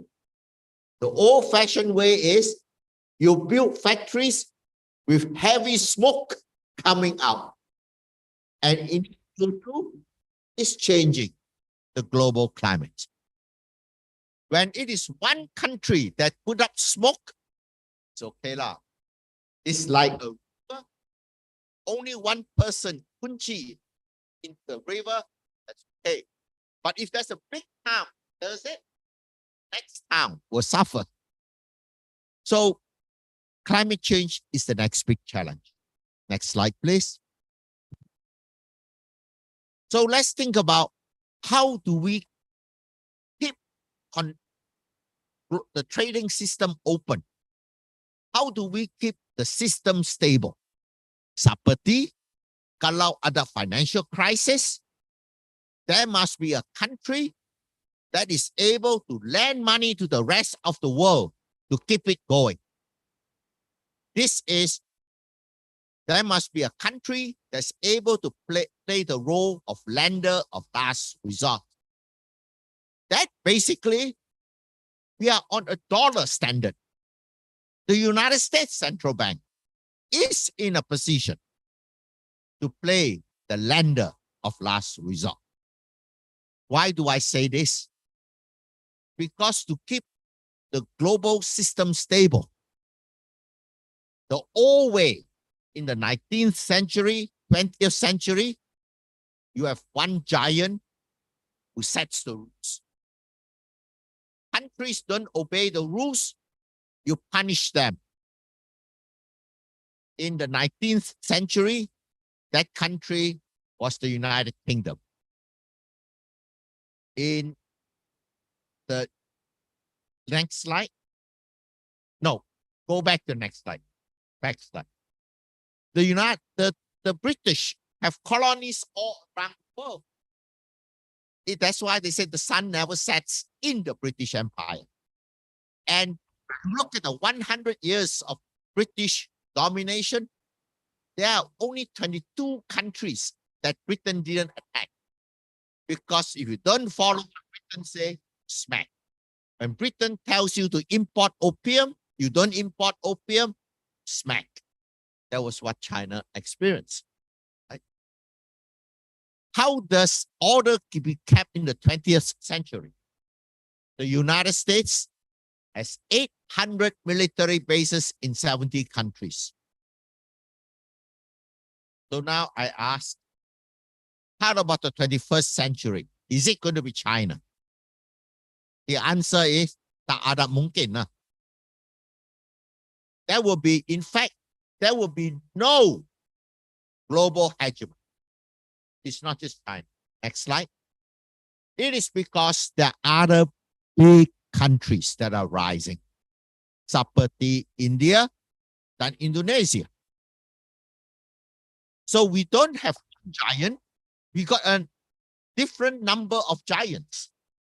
The Europa, Western Europe, because the European community is becoming one country, like European Parliament. In Asia, we have China, India, Indonesia, and if you add on Korea and Japan, there are tall giants, middle height giants, and smaller giants. They're North America. Then how do you set the rules in a multipolar world? Setting rules in a multipolar, especially at national security. We cannot have China having 800 military bases around the world like the US. We cannot have India have 800 military bases around the world. Accidents will happen because these are all young men who are very excitable, right? They may not only shoot balloons, they may accidentally shoot another plane. Then there'll be a war. So what will happen kalau ini? We cannot have 800 military bases. These people will want to divide up the world. Ini daerah saya, ini daerah influence Anda. That is why we begin to see, we see the United States gets very excited when something happens in Cuba. And China is coming to the South China Sea. This is all looking for security in a multipolar world, zones of influence. This is a dangerous situation. Next slide. What does US SDSN wants to do? We have been pushing many ideas to talk about rules of behavior for the giants. And we hope that Indonesia can mobilize ASEAN and hence have a big voice to be able to advise the big countries on the rules of behavior. You know, you got to be bersopan. We got to have good manners in international. But more importantly, we recognize national security is driven primarily by mutual mistrust because countries do not trust each other. So what SDSN wants to do is to get the both countries to participate in win-win projects. Win-win projects that build trust from cooperation. When there is trust, we are in less danger from accidental wars. So what are the win-win projects we think that should be done? Next slide. Basically, ASEAN can play very important roles in this win-win project. I'm going to tell you about two projects we are involved in, which we hope Universitas Mulawarman would participate and take international leadership in these projects. The first one is what I call the ASEAN Green Future Project, which has to do with, and the second project is the Science Panel for Southeast Asia. Let me explain each of them. The first project, the ASEAN Green Future Project. Next slide, please. It has to do with achieving net zero emissions. And achieving net zero emissions needs the government to take many actions. The market on its own takkan mencapai objektif ini.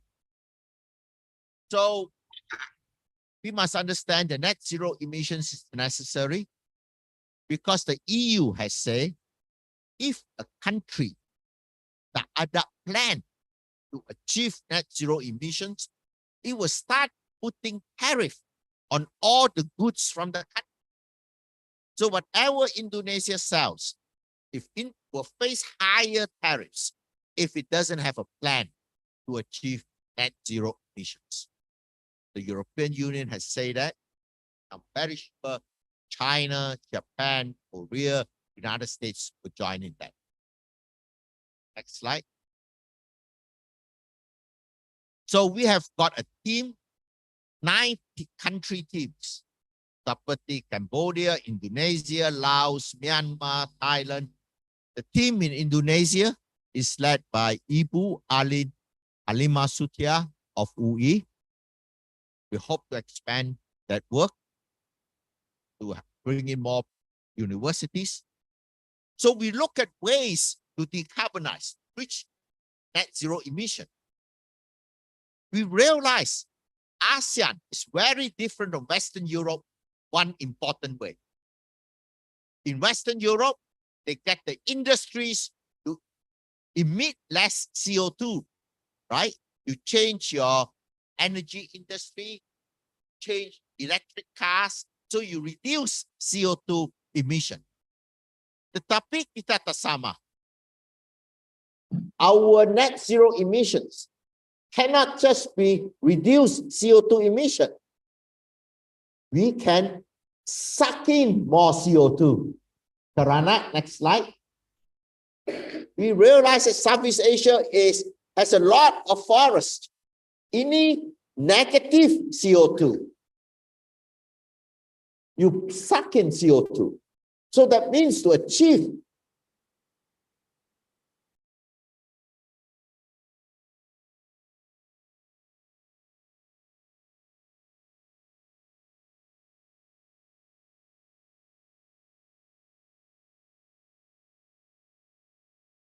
we started a second project. Next slide. So for technical system, we call it decarbonization. But natural ecosystem, we call that recarbonization. Taruh CO2 inside the system.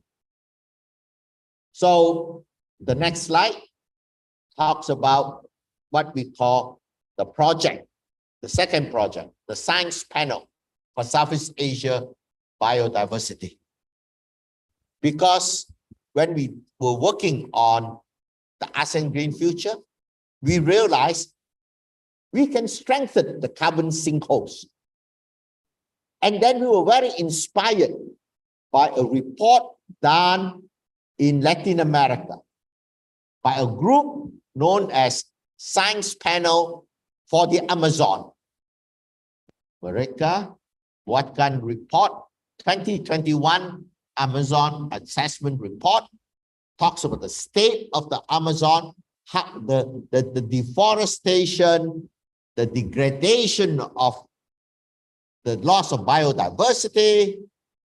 This report became the election manifesto of President Lula da Silva of Brazil.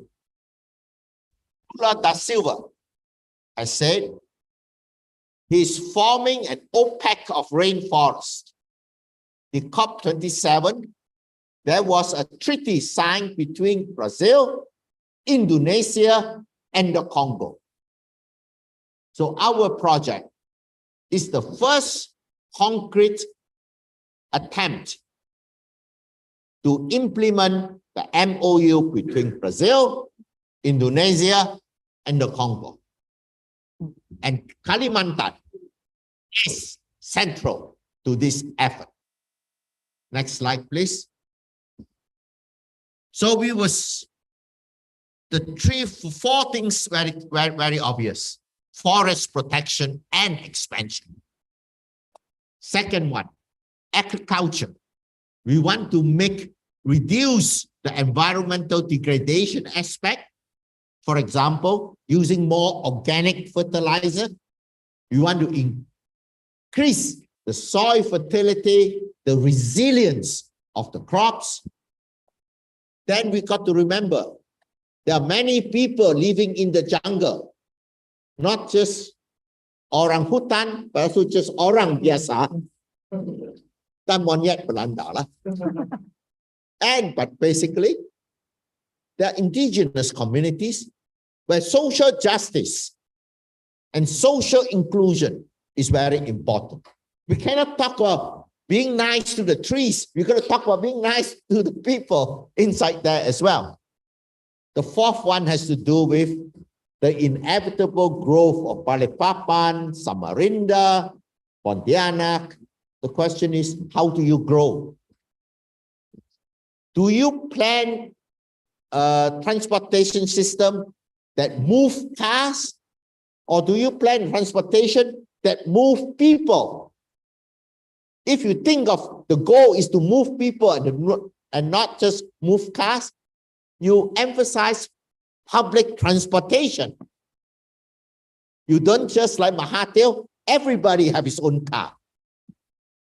That is a different road design from subway, electric buses, and ferries. So we are talking about public transportation as in land use. Basically, we will start with Borneo because there is an existing project called Heart of Borneo that has been signed by Brunei, Malaysia, Indonesia. We will build on it.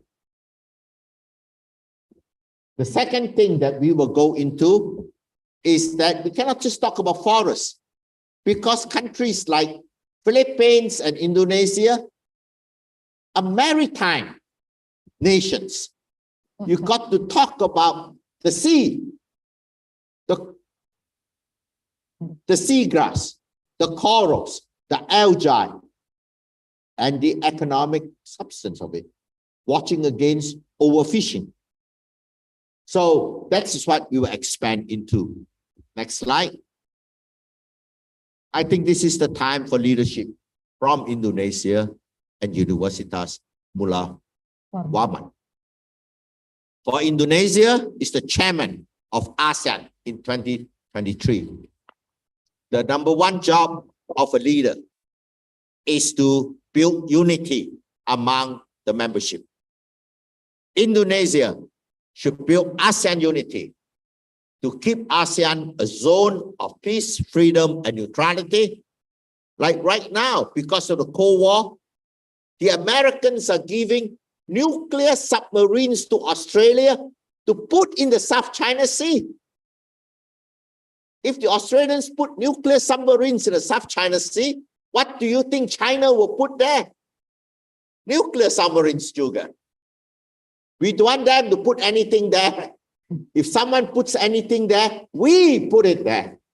We don't want orang luar to put their garbage and their weapons in our seas, right? So ASEAN unity is very important. The other thing is to get global net zero emission, global, we have to invest in new technology. Tetapi, we lack the technological knowledge. We lack the money to do it. If we have the money, we would have already done it. Because we don't have the money, we haven't done it. That's why, but if we don't do it, mereka matilah.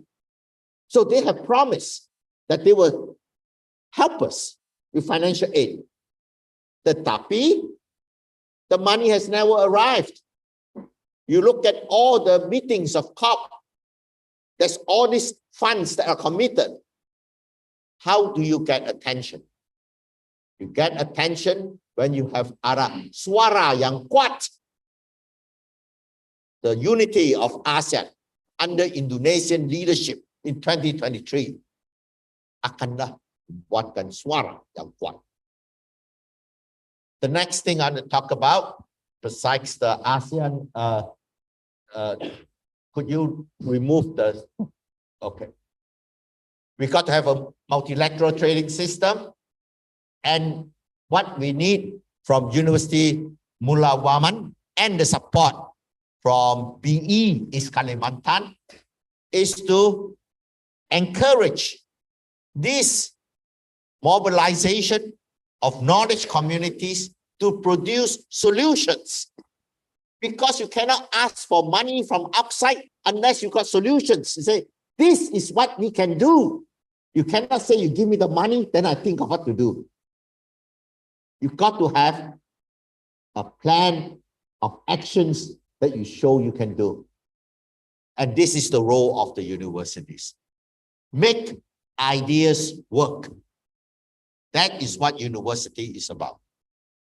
So I hope, Papa, Ibu, you all would join in the common effort to unite ASEAN behind the projects of the ASEAN Green Future and the Science Panel for Southeast Asia.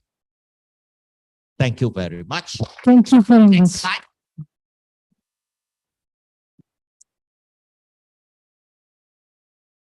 That's my email address.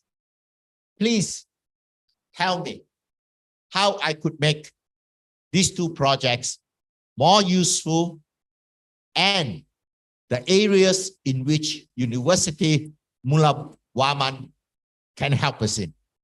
Thank you. Thank you very much, Prof. Wu. It's a very encouraging lecture.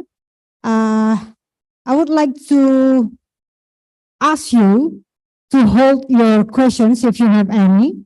We will combine all together after all the speaker has delivered the material.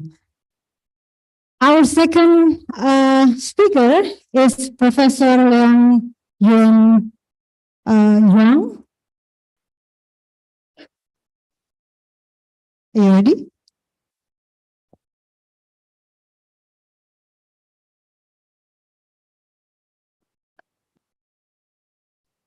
Thank you, Dr. Mulyati. You're welcome.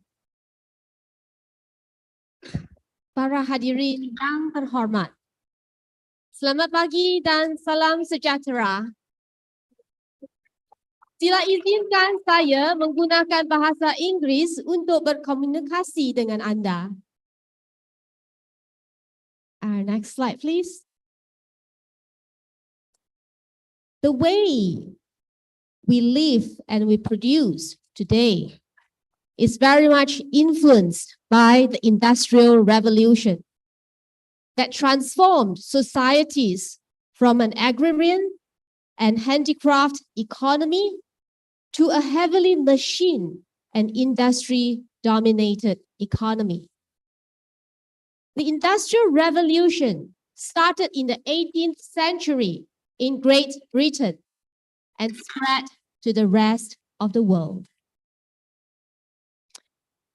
Next slide, please. Today, we gather here to discuss starting a green transition for Kalimantan. Why? If there is industrial civilization is all perfect, we wouldn't be having this starting a green transition here today. So the reason we are having this discussion here today is because the industrial civilization is not sustainable and it is not beautiful. Why do I say that? Now look at the images that I've put here. The law of the jungle, which is well illustrated by Professor Wu's smacking examples.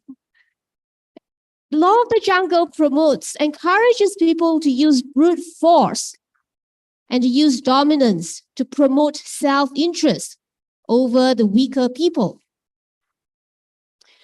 And you have rampant deforestation, rampant extraction of minerals. And you see, look at the hospitals. Hospitals are full of people these days in Malaysia. I hope it is not in Indonesia. It's because of all the many people are getting chronic diseases. So something something has happened to our food systems. Why our food is no longer sustaining public health as well as it could be. Look at the forest fires. So, and the natural disasters that have increased in frequency in recent times due to climate change. Is this the future that we want our children to grow into? Or is this the future that we want to grow all into? What is your answer? No. No. Yeah. Okay, let's move on to the next slide. Have you heard of this cerita dua kata? Pernah dengar tak? Okay, so there are these two frogs, and then there are two pots of water. So one pot of water, one pot of water is being gradually boiled, and the frog is inside. But because the temperature increases gradually, the frog doesn't feel the danger and just continue to relax in the warm water until the water becomes too hot and the frog gets killed without even maybe having a chance to try to jump out of the boiling water. The other frog, the water is already quite hot and the frog jumps in and immediately he feels the water is too hot and it tries to jump out. So why do I mention this? I think climate change, the green economy, is the external environment changing, and we are the frogs. And when I come here, I see that you are definitely the second frog. And the fire that is making the water hot enough to make the frog realize that it needs to jump somewhere else, is the learning that I see you all initiating here in Kalimantan.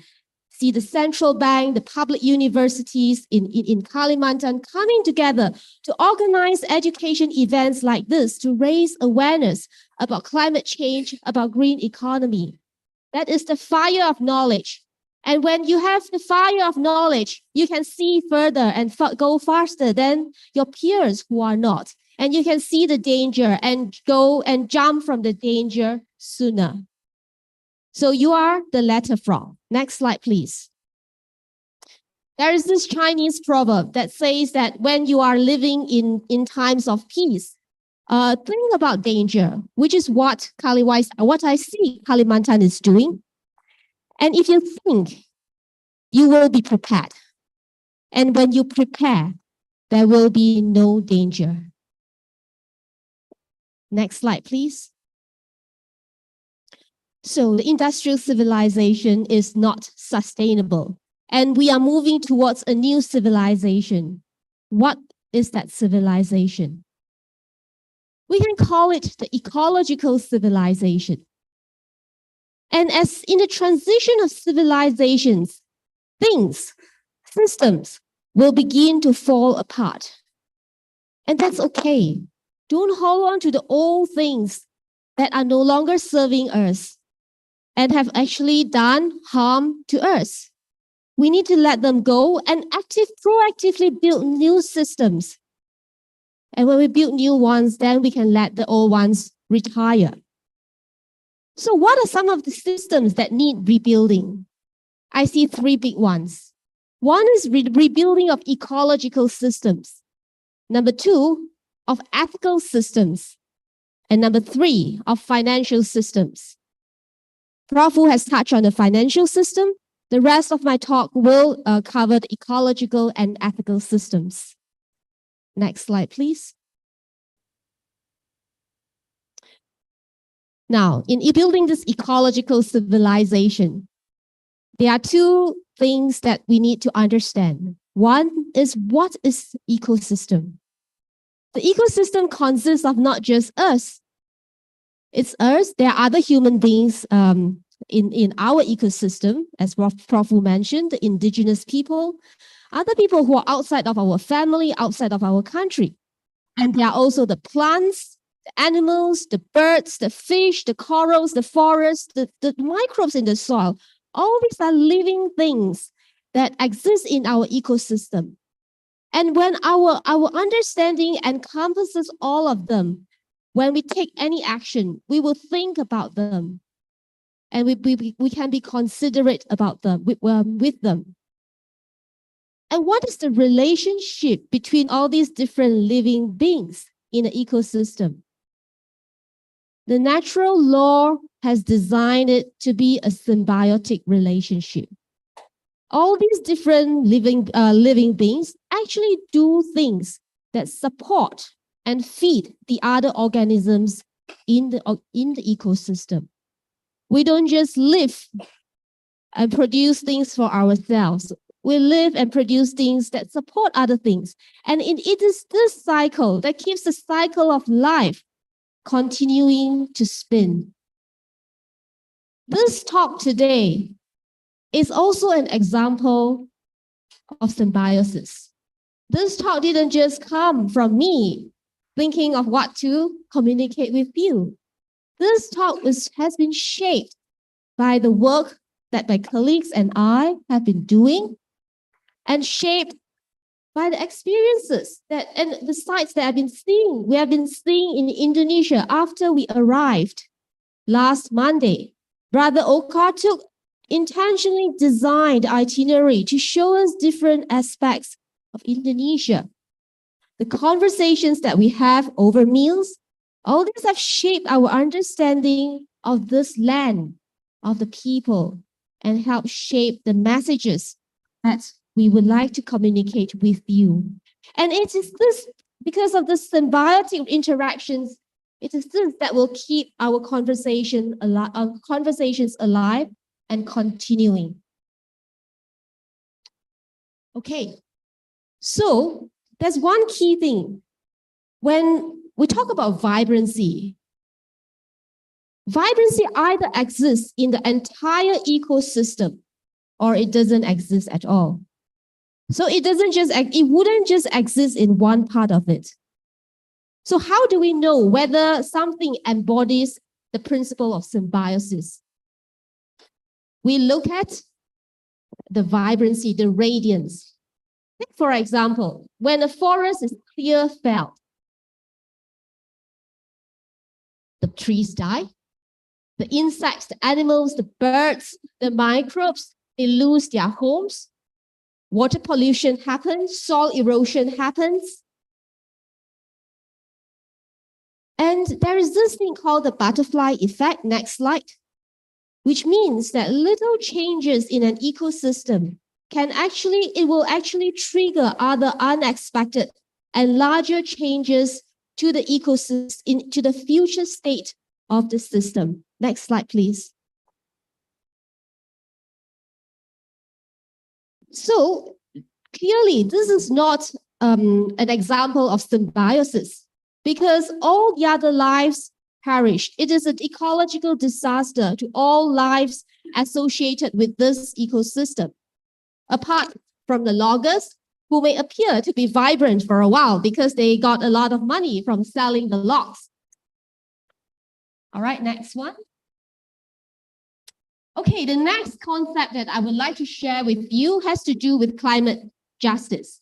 This is a term that you probably have heard quite frequently in the climate change debate.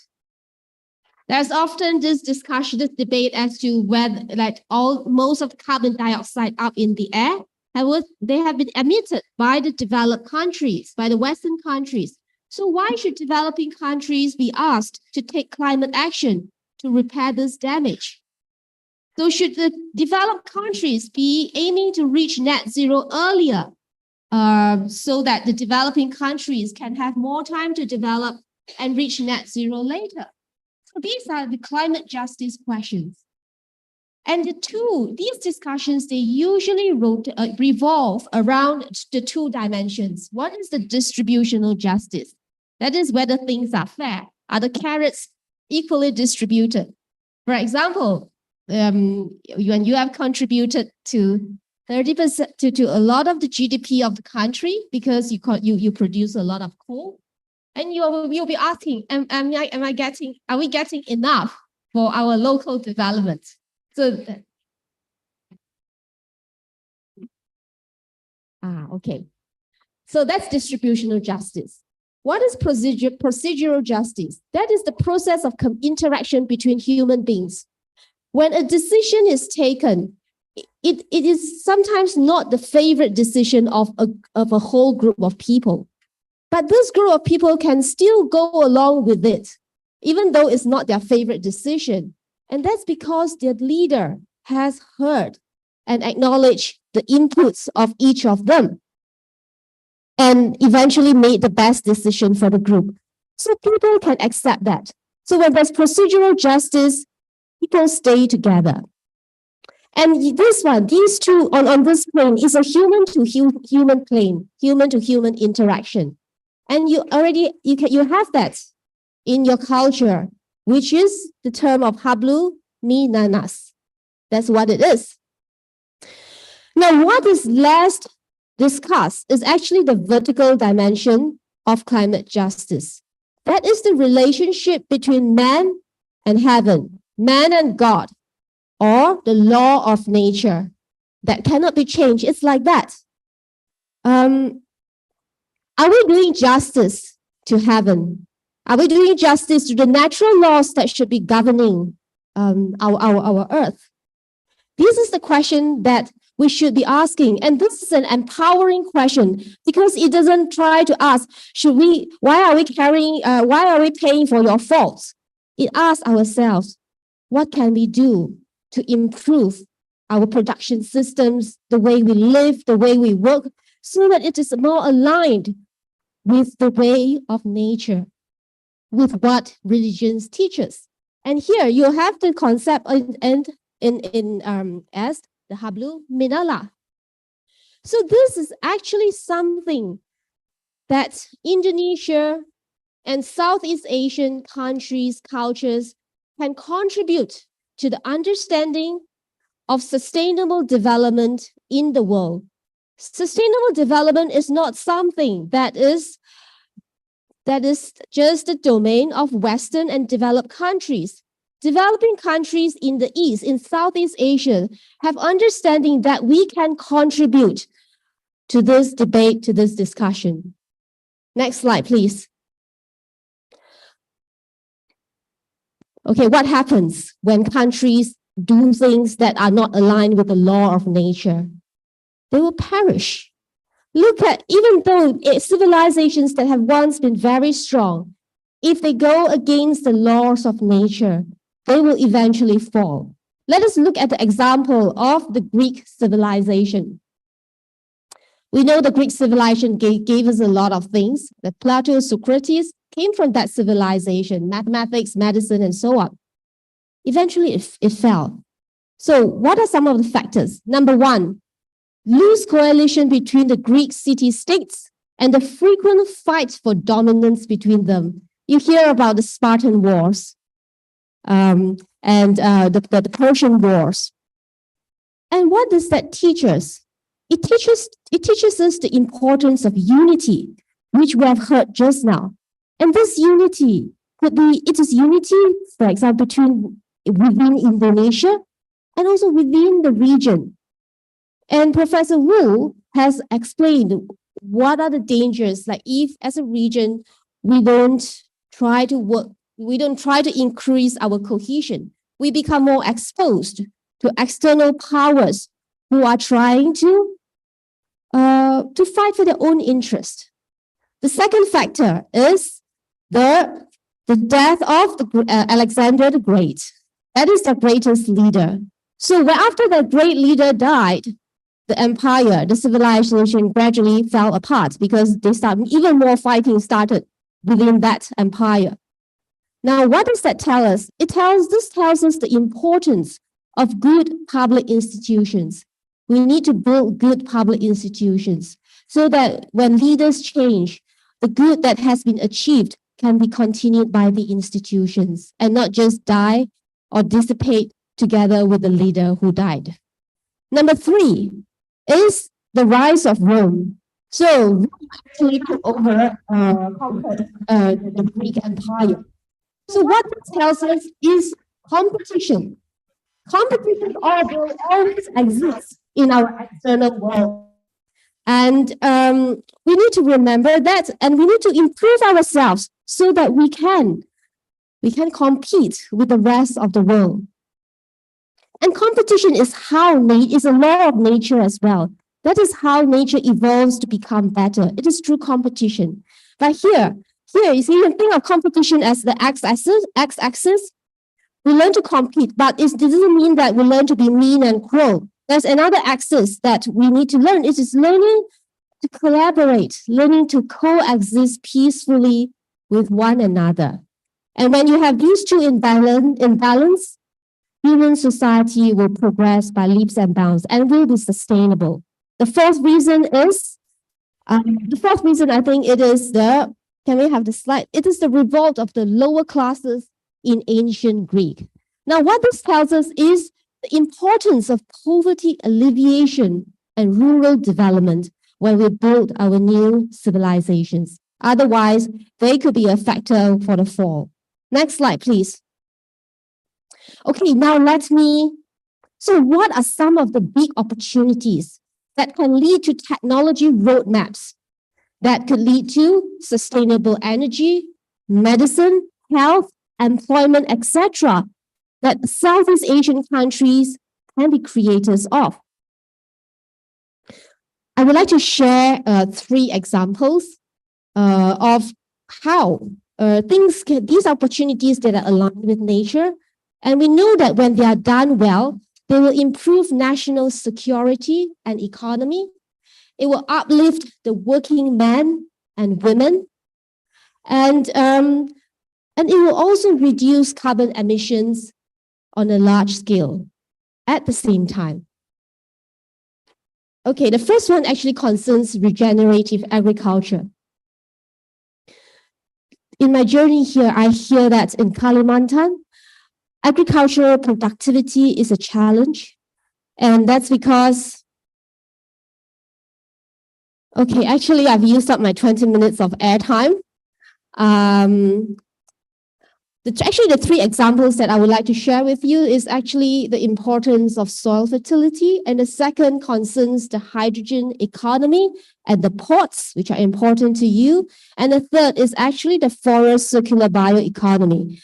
We can have this conversation another time, but I will close by with this. Before I came to Indonesia, I had a simplistic understanding that Indonesia is wanting to move its capital because Jakarta is sinking. That's a simplistic understanding. But after journeying through Indonesia for the past 1 week or so, I have a new understanding as to why Indonesia is wanting to move its capital. Like going away from what is bad, the sinking, is necessary, but it is not enough, as it is not something that grows the future. Going away from the bad does not create the future. What creates the future is actually the vision that you have for a green future. And this vision is the flowering of the ecological civilization that is not just about material development, but also about the human beings, the flowering of the humanity, the people that is doing this work. And how is that possible? What enables this? It comes down to the question of the meaning of work. Now, Plato has said that he defines work as something that has got internal and external results. The external result will be the things that you see, like the infrastructure that you see being built.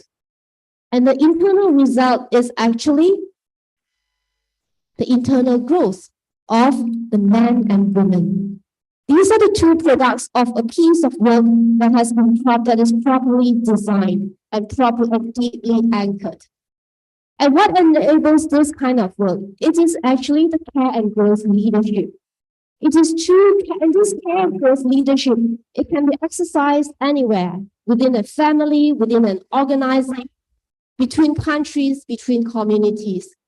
There was a slide about, I think it's the last slide. So these are some of the characteristics of the care and growth, of a leader who practices care and growth. Next one. So I shall close on this note and hand the floor back to Dr. Mulyati. Thank you.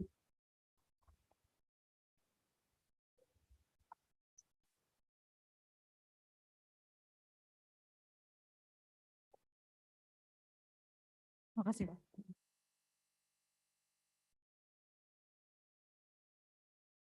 Thank you very much, Fabio.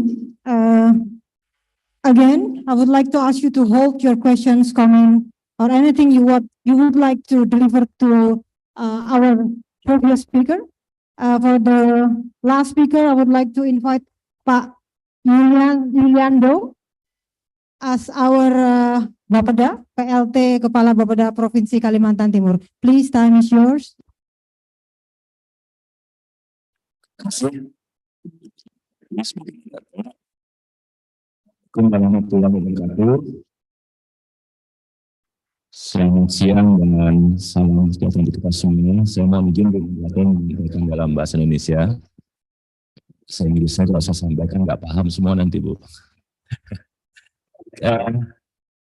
Sekali lagi kami menyampaikan terima kasih kepada LP2M Universitas Mulawarman yang telah mengundang kami, termasuk juga Bank Indonesia, dan memberikan kesempatan kepada kami untuk menyampaikan apa saja yang akan dilaksanakan oleh apa yang sudah dilaksanakan Pemprov Kaltim untuk merencanakan Pemprov Kaltim dalam hal baik itu rencana maupun implementasi ekonomi hijau. Yang Rais dari BI sudah menyampaikan bahwa Pulau Kalimantan memiliki kontribusi besar dalam data ekonomi nasional, terutama dari sektor penggalian yang disampaikan lebih sebesar 35,35%, Pak ya. Dan untuk Kaltim sendiri dari rilis BPS di hari yang lalu, itu pertumbuhan ekonomi Kaltim alhamdulillah sudah bisa positif 4,48% dibandingkan di tahun 2021 yang 2,21%. Kemudian dibanding lagi kalau kita lihat di posisi COVID di 2020, itu kita kontraksi kalau saya sekitar 2-3% pastinya.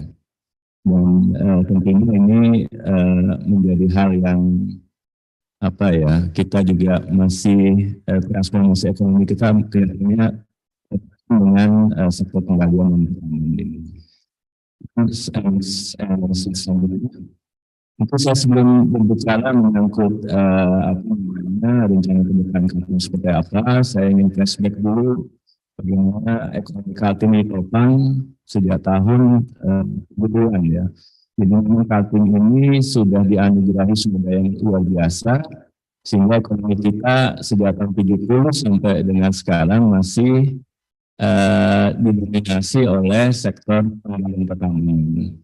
Oleh sebab itu kita juga mengetahui bahwa yang namanya sektor penggalian pertambangan ini sumber daya alamnya pada satu saat akan habis, dan juga tadi sudah disampaikan oleh pembicara sebelumnya. Tentunya kita memanfaatkan sumber daya yang terbarukan ini sangat berpengaruh sekali kepada kualitas lingkungan hidup. Oleh sebab itu, mungkin sebelum saya Kaltim di tahun 2022 tadi juga sudah disampaikan oleh BI, itu kontribusi sektor pertambangan penggalian dari PDRB itu masih mendominasi sekitar 53%. Jadi dengan demand yang luar biasa, harga yang semakin meningkat, ini sektor lain walaupun juga ada pertumbuhan itu tekan gitu, jadi terdominasi oleh sektor penggalian. Tentunya Kaltim juga ingin terlibat kepada sumber daya alam tak terbarukan untuk menopang ekonominya.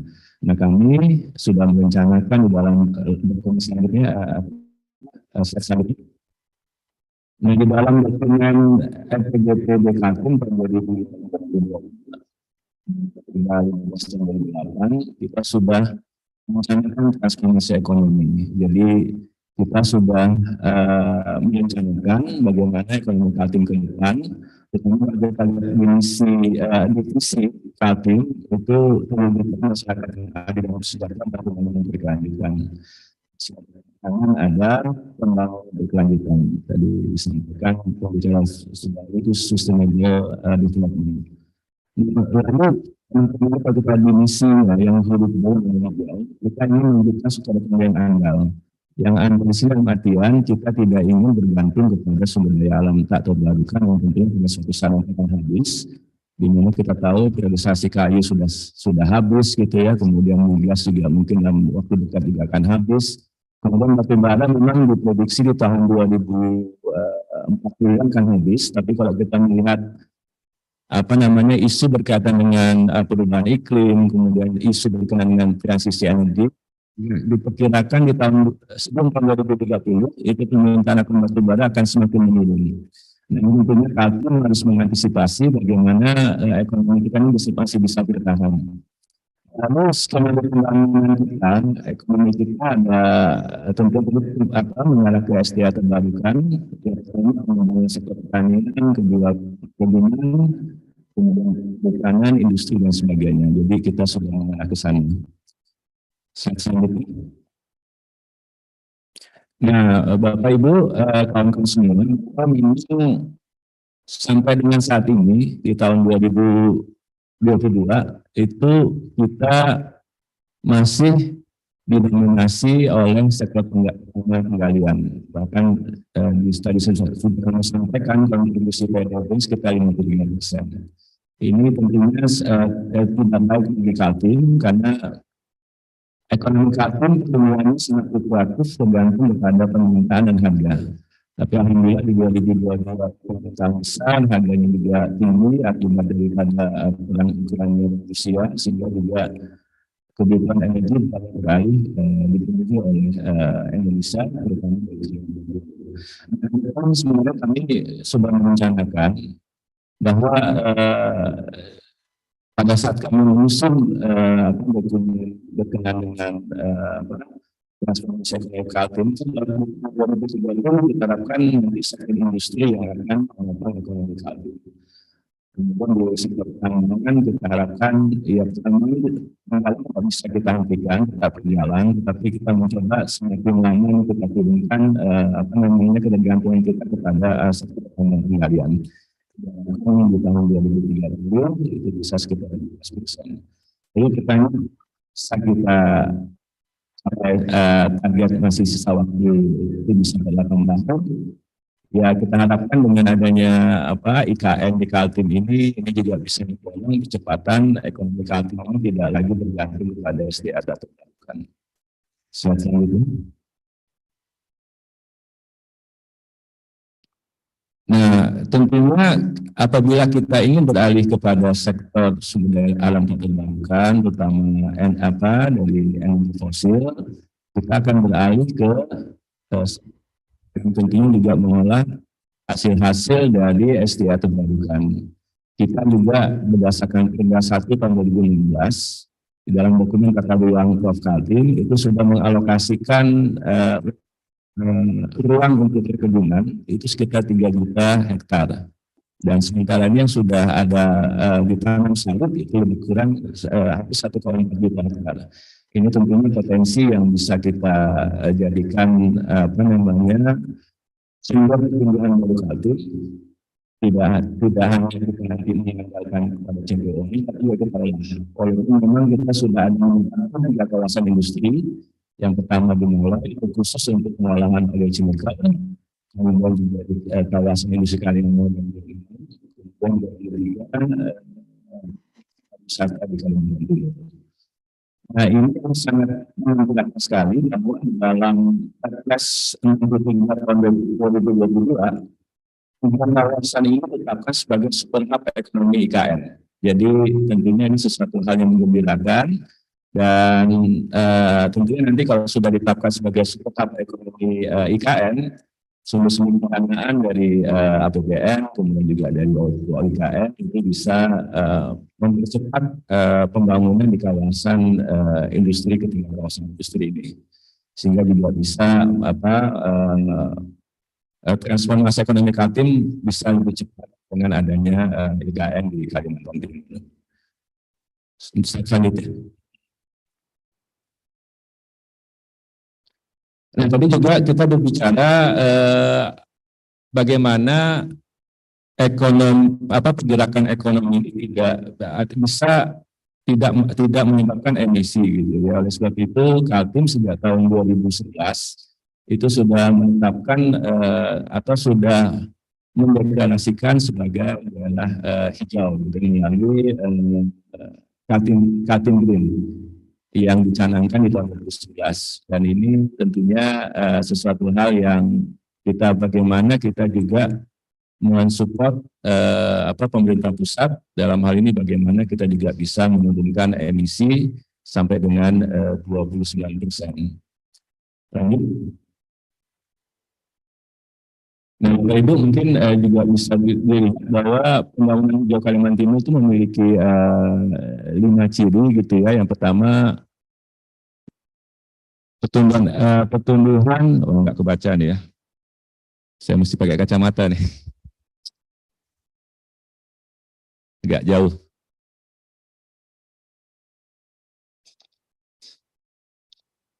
Mungkin Bapak Ibu bisa lihat di slide ya, bahwa ada 5 ciri ya pembangunan hijau Kalimantan Timur. Yang pertama, pertumbuhan ekonomi yang berkelanjutan. Jadi sekali lagi sesuai dengan dokumen RPJPD dan tata ruang tadi, kita sudah mengarah bagaimana ekonomi Kaltim ini tidak lagi bergantung kepada SDA tak terbarukan. Skenario seperti itu. Kemudian juga ketersediaan layanan ekosistem yang sehat dan produktif, kemudian pertumbuhan yang adil dan inklusif, ketahanan sosial, ekonomi lingkungan, dan yang terakhir tentunya yang sangat penting sekali bagaimana kita juga bisa melakukan pengurangan emisi gas rumah kaca. Jadi 5 ciri khas pembangunan hijau Kalimantan Timur ini sudah ditetapkan di dalam dokumen Peraturan Gubernur nomor 11 tahun 2011. Nah, lalu tentunya apa-apa yang sudah ada direncanakan ini harus kita implementasikan Bapak Ibu, dan komitmen slide selanjutnya. Dan komitmen pembangunan hijau di Kalimantan Timur ini sudah kita canangkan sejak tahun 2008, dan berkenaan dengan pembangunan ekonomi hijau di Kaltim ini sudah kita canangkan sejak tahun 2008, dan ini juga sudah diinternalisasi ke dalam dokumen rencana pembangunan jangka menengah Kaltim tahun 2008-2013, kemudian juga berlanjut ke RPJMD Kaltim tahun 2013-2018, dan ujungnya kita juga alhamdulillah di tahun 2022 ini kita sudah mendapatkan dana FCPF dari World Bank itu sebesar 110 juta US dollar sebagai kompensasi dari penurunan emisi kita sampai berdasarkan baseline itu sekitar 30 juta ton CO2 ekivalen. Jadi kita mendapat komitmen dari 30 juta itu dari World Bank untuk mendapatkan kompensasi penurunan emisi ini lebih kurang 22 juta ton CO2 ekivalen yang kalau diuangkan kurang lebih sekitar 110 juta US dollar. Jadi masih ada 8 juta ton CO2 ekivalen yang belum ada dibeli oleh pihak luar gitu ya. Dan sesuai dengan komitmen pemerintah daerah melalui Pak Gubernur, untuk penurunan emisi ini kita tetap berkomitmen karena kita tahu bahwa ternyata kita menjaga lingkungan pun itu bisa menjadi sumber pendapatan daerah. Sehingga ke depannya ini Kaltim akan terus berupaya untuk bagaimana emisi ini bisa kita tekan. Bahkan kita juga sudah memiliki yang namanya dokumen RAD follow net sink tahun 2030, di mana itu juga target-target penurunan emisi ini juga sudah tercantum di sana, dan upaya-upaya untuk ke sana juga sudah kami lakukan, terutama nanti bagaimana ekonomi hijau di Kaltim ini bisa berlanjut gitu Bapak Ibu. Lanjut.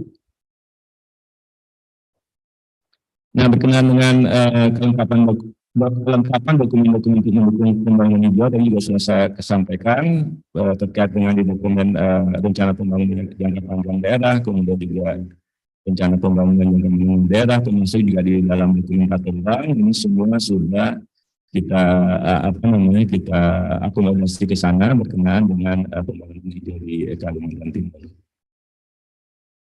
Slide selanjutnya.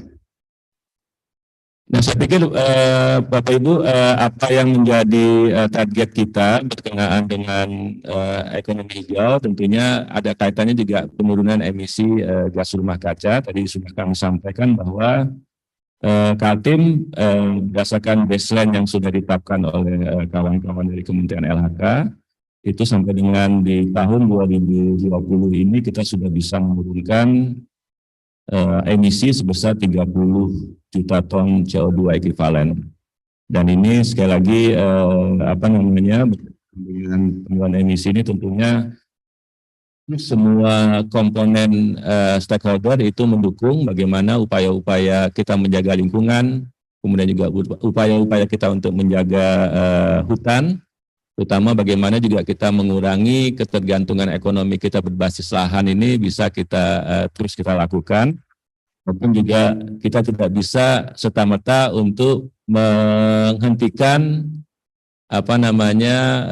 eksploitasi SDA tak terbarukan, karena kalau kita menghentikannya tentunya harus ada skenario-skenario, dan ini juga kami mengharapkan pemikiran-pemikiran dari kawan di Unmul, bagaimana nanti kalau seandainya transisi energi ini benar-benar terrealisasi gitu ya, bahkan dalam waktu bisa mungkin dipercepat gitu, karena kita tahu juga isu menyangkut perubahan iklim ini banyak faktor yang akan dipengaruhinya, sehingga nanti juga kami mohon pemikiran-pemikiran dari kawan-kawan di Unmul maupun juga di akademisi, bagaimana memikirkan seandainya ini terjadi transisi energi yang tiba-tiba, ini pekerja kemudian juga berkenaan dengan lapangan pekerjaan, kemudian juga hal-hal faktor sosial ekonomi ini bisa kita antisipasi sejak awal, kita siapkan sejak awal. Dan tentunya ini kita membutuhkan grand design seperti apa kita menyikapi berkenaan dengan pelaksanaan transisi energi ini. Tentunya kami sangat mengharapkan sekali ke Prof. Winti ini bagaimana memikirkan pada saat nanti benar-benar ada percepatan transisi energi ini, Kaltim itu masih bisa ekonominya masih bisa tumbuh. Dan tentunya tumbuhnya dengan ekonomi yang berkualitas dan berkelanjutan.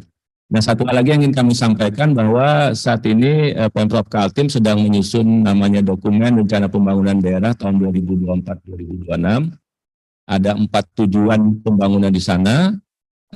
Salah satu yang menjadi isu utama kita adalah bagaimana kita meningkatkan kualitas lingkungan hidup. Kemudian yang satu lagi adalah bagaimana meningkatkan ekonomi Kaltim yang berkualitas. Berkualitas dalam artian berkelanjutan, dan ada beberapa indikator di sana yang sudah kita tetapkan. Salah satu indikatornya adalah bagaimana kita bisa menurunkan emisi GRK, sektor kehutanan dan penggunaan lahan. Kemudian yang satunya lagi bagaimana kita meningkatkan bauran energi baru terbarukan di Kalimantan Timur. Data capaian sampai dengan tahun 2021-2022 itu bauran energi baru dan terbarukan di Kalimantan Timur baru mencapai 7,27%. Sehingga upaya-upaya kita bagaimana kita tidak tergantung kepada energi fosil ini masih perlu effort yang luar biasa, dan kami menargetkan di tahun 2026 itu baru mencapai bauran energi baru sekitar 14,8%. Ini juga butuh upaya luar biasa kita bagaimana energi fosil ini bisa segera beralih kepada EGT tadi. Mungkin yang dapat kami sampaikan. Satu lagi yang tumbuhan ekonomi itu ke depan kami lebih menekankan memprioritaskan kepada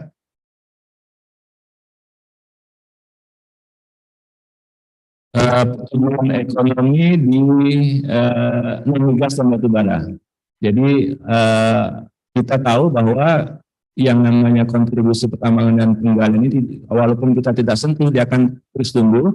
Sehingga kami di Pemprov Kaltim itu lebih menekankan kepada bagaimana LPE non-migas dan batu bara ini bisa tumbuh lebih cepat, sehingga nanti untuk mengantisipasi transisi energi yang dari konvensional ke energi baru terbarukan. Mungkin itu belum dapat kami sampaikan. Terima kasih atas perhatiannya. Wassalamualaikum warahmatullahi wabarakatuh. Waalaikumsalam warahmatullahi wabarakatuh. Baik, terima kasih Pak Mas atas informasi yang disampaikan dari pihak governance. Sebelum Amin Bahu yang answer the question and answer session, I would like to invite Mas Oka to explain us a bit about green innovation. Please, Mas Oka.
Assalamualaikum warahmatullahi wabarakatuh. Selamat siang teman-teman. I wanna hear some noise. Selamat siang teman-teman. Okay, let me introduce my name. My name is not Sally. My name is Oka. Siapa yang sudah nonton Avatar yang terbaru? Angkat tangan dong siapa yang sudah nonton Avatar. Kalau gitu saya bisa tes ya. Judulnya Avatar yang terbaru namanya apa? The Way of Water. Yang kedua pertanyaannya, itu diambil dari satu suku di Indonesia loh. Ada yang tahu? Diambil dari, terinspirasi dari mana? Bajo, Angkat tangan. suku Bajo, Suku apa? Bajo. Teman-teman, tepuk tangan dulu dong buat Ibu. Teman-teman, bayangkan sekarang itu Avatar yang kedua ini sudah menjadi film nomor terlaris kelima sedunia. Terinspirasi dari Indonesia, diangkat di layar lebar dan ternyata menjadi viral. Nah, tapi saya mau memberikan satu tantangan buat teman-teman. Pertanyaannya adalah, bisa nggak sih kita membuat sesuatu yang menginspirasi dunia, tetapi tidak hanya tentang film? Saya akan bicara tentang Avatar the first one. Tahu nggak, Sally itu sedang menyelamatkan apa? Ada satu pohon besar waktu itu. Ada yang nggak nama pohonnya apa? Namanya ada yang tahu nama pohonnya? Jadi waktu itu kan dikisahkan, the human is coming katanya. Mereka mau menghancurkan pohon yang besar yang namanya home tree, teman-teman. Jadi home tree itu padahal seperti Kalimantan, teman-teman. Seperti Kalimantan. Karena home tree itu so beautiful, so big, and then it's interconnected. Jadi mereka menghimpun semua memorinya di sana. Sehingga ketika pohon itu ditebang, seakan-akan itu menghapus semua sejarah, semua kenangan, semua komputernya ada di sana. Jadi kami memikirkan, gimana ya teman-teman, kurang 7 tahun lagi loh, 2030 itu kurang 7 tahun lagi. Teman, speak up, the human is coming. And our home tree, ini pohon besar kita Kalimantan ini akan dicabut nih teman-teman. Kalau itu hilang, kalau batu bara hilang, teman-teman akan melihat hasilnya juga berdampak ke teman-teman. Jadi teman-teman, this is my challenge. Kalau nanti 2030 harus ada sesuatu yang baru yang dibuat di Kalimantan, Berarti harus dimulai dari sekarang. Bisa nggak ya kita memulai satu proyek green economy itu seperti apa sih? Waduh, itu besar sekali. Padahal enggak, teman-teman. Itu bisa dimulai dari sekitar teman-teman. Karena itu this is my challenge for you. We are launch what we call, apa yang kita namakan Borneo Green Innovation, inovasi hijau. Jadi saya mau menantang teman-teman, mahasiswa, dosen, bahkan teman-teman di Pemda, Bapak. Kalau ada proyek ekonomi hijau yang bisa teman-teman lakukan, proyek ekonomi hijau itu seperti apa sih? Oke, kalau seandainya teman-teman punya 1 juta rupiah, bisa buat apa ya yang bisa sustainable? Kalau 100 juta bisa seperti apa?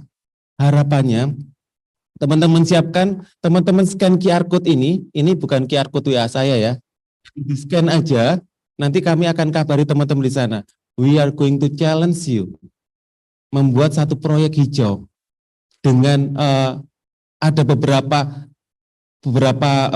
nilai proyek lah, sehingga teman-teman juga bisa nanti pitching dan kemudian meyakinkan calon-calon investor, teman-teman bisa kok membuat proyek ekonomi. Harapannya nanti bulan Agustus kita launch lombanya, sehingga teman-teman bisa kami angkat sampai di tingkat PBB, sampai di tingkat dunia, tingkat Kalimantan. Setuju teman-teman? Jadi silakan di-scan, tunggu kabar-kabarnya di sana. Terima kasih. Terima kasih, Mas Oka. It's a challenge separately. He didn't inform me what was about, but it seems like it is a challenge. So we are expecting to answer this challenge by scanning the QR code. Okay, thank you, Mas Oka.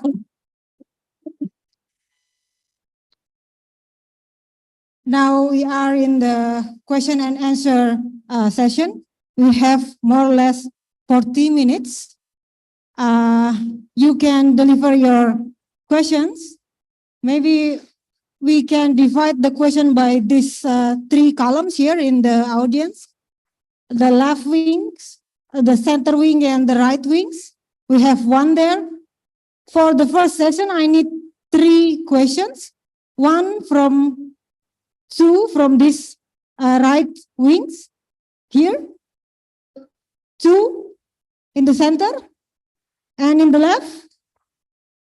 Do we have question in the left wings? Okay, we can wait for the next session. Please, the technician, please, do you have any microphone for Pak Priagus?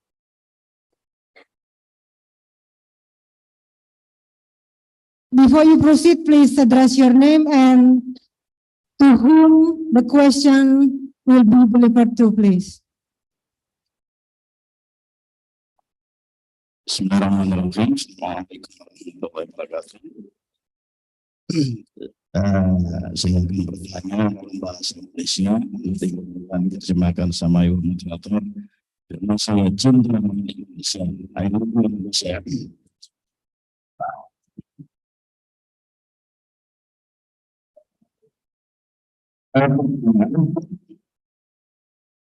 Tentang sumber daya alam Indonesia ini ada di Jakarta, mungkin ini pernah untuk sebenarnya izin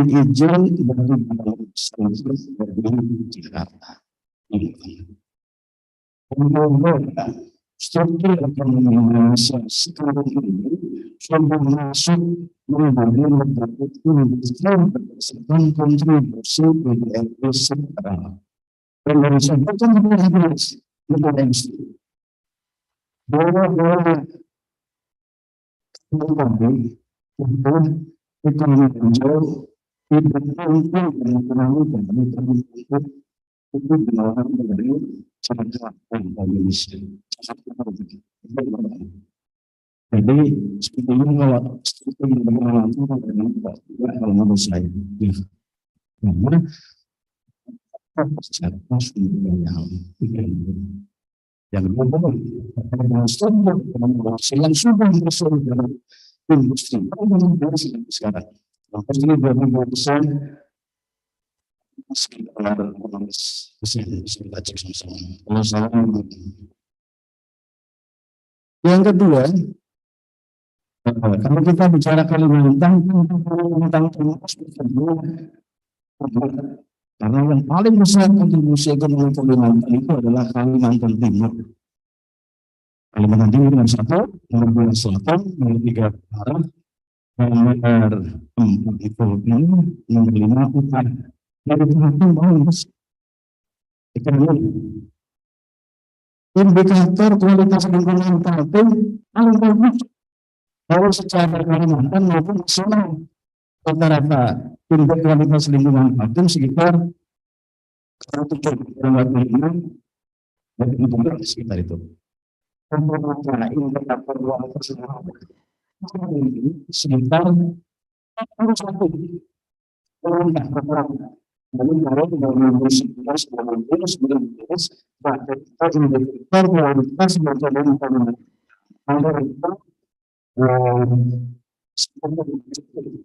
kami kalau Kalimantan Timur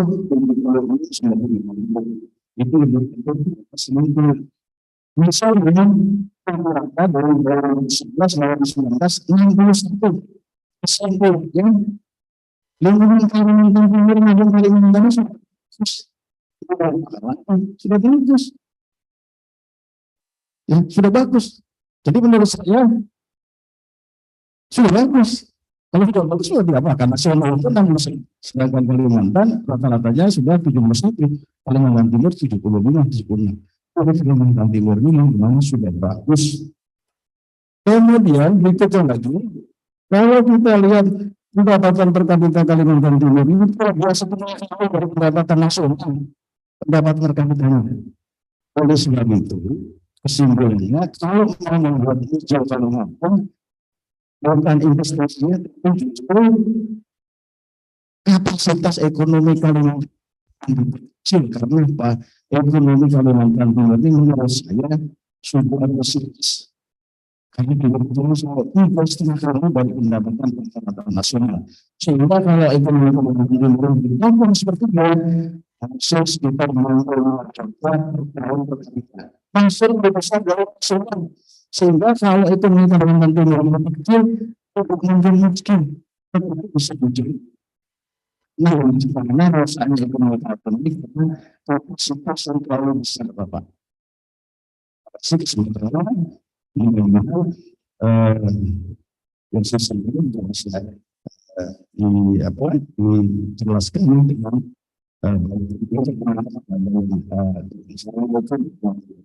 Waalaikumsalam warahmatullahi wabarakatuh.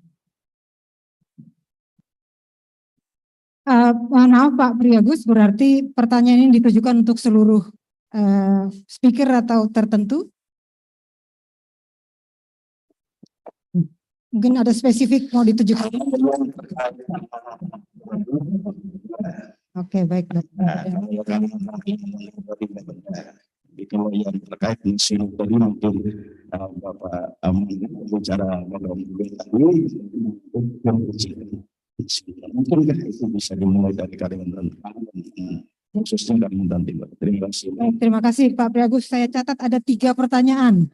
Selanjutnya ke Bapak yang berbaju merah. Baik, selamat siang. Selamat siang. I have question for Professor Wu about the SDGs complex. So in East Kalimantan, we have action plan for the SDGs. From this experience, we have problem with the preparing data for the indicator of the SDGs. So in our SDGs progress in East Kalimantan, there are 40% of the indicators, national indicator for the province, no data. So we don't have data for the indicators. Then also that's for the district level, we have only 20% of the, we have 20% of the indicator data, we have no data. So we have problem with the how to preparing the data for the indicator, national indicator.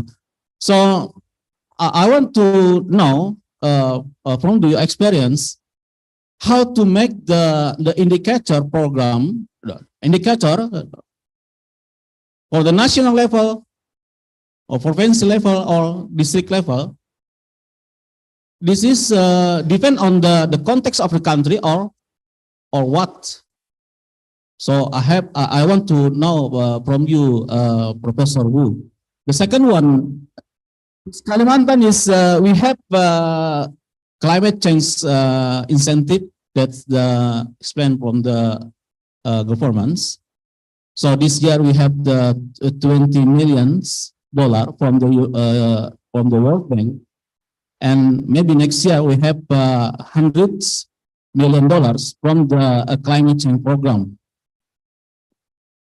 And in context the SDGs, how to integrating the climate change program and SDGs program, and also the government development planning. That's all. Thank you. Thank you very much. Mohon maaf, dengan Bapak siapa? Saya Rustam dari Fakultas Kehutanan. Oke, Pak Rustam. Terima kasih, Pak Rustam. Maybe we can answer these first two questions from this.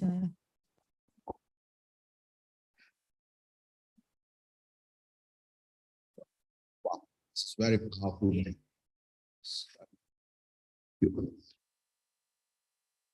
Our first, the person who per capita in East Kalimantan is 3.5 times the national average. And so East Kalimantan is really doing very well. That's the first. And so what could be done to be even better? There was also the question about, the second question has to do with the over-centralization of control in Indonesia. Like, for example, the issuance of mining licenses. So there are two issues that have been raised. The first one is East Kalimantan is really doing so well. So should we be worried about turning green? Because if we turn green, we not do so well as we are doing now. And after all, East Kalimantan contributes most of the GDP. And so this sense of change, would it really benefit us? Let me say, East Kalimantan is 3.5 times richer than the national average. The national average is only 1/5 of the GDP of South Korea. If it is 1/5, then East Kalimantan is less than 60% of what? Of South Korea, the average. What is the secret of happiness? One way is to be proud of your achievements and you're as good as the best in the world. The other way is to have low expectations. Is Indonesia as good? Realize its full potential and at the same level as Singapore, South Korea, and Taiwan. China was poorer than Indonesia in 1978. China is now 2 kali richer than Indonesia. For a large country to grow rich is more difficult, small country to grow rich. Look at Singapore versus Malaysia. So China is even bigger than Indonesia. Poorer than Indonesia in 1978, twice Indonesia today. Clearly, Indonesia has not rise to its potential yet. And East Kalimantan hasn't risen to its potential yet either. So I'm saying that coal has been a good engine of growth, but unfortunately, the rest of the world is not going to let that continue. In the latest COP, it just passed narrowly being passed. The banning of coal by 2030. This has been pushed in international agenda. So coal is under threat, as was mentioned by both the speaker from Bank Indonesia and the speaker of the local planning agency. Business as usual is no longer a choice. Because it's no longer a choice, we have to think of what can East Kalimantan do. The second, what they can do, it's the sense of that we need help. But when you think of help, you are thinking of help, how much the World Bank is giving us, how much is the Western European community giving us. That will always be small money. To really grow, you need to be able to mobilize private investments to come in to undertake the new green investments that will pull up East Kalimantan. How can you mobilize the private money? This is where new financial methods have to be adopted by Bank Indonesia and by the global community. Basically, think of the following examples. Suppose 5% of the green projects will fail. Okay? When you do this green transformation, 5% will fail for sure. So the question is, how do you get the investments in? What that is needed is for the international agencies to put $5 million into the World Bank, and for the World Bank to borrow $95 billion in the international market, which means that 95% is private money, 5% is the official funds, but they can borrow this at the lowest rate, like the US government, 2% for 30 years. So what that really means is this $5 million that the public money that goes in is the money that you are willing to cover the losses. So this is what we call first tier capital. So when the losses come, they get written down from that 5 million contribution of public money.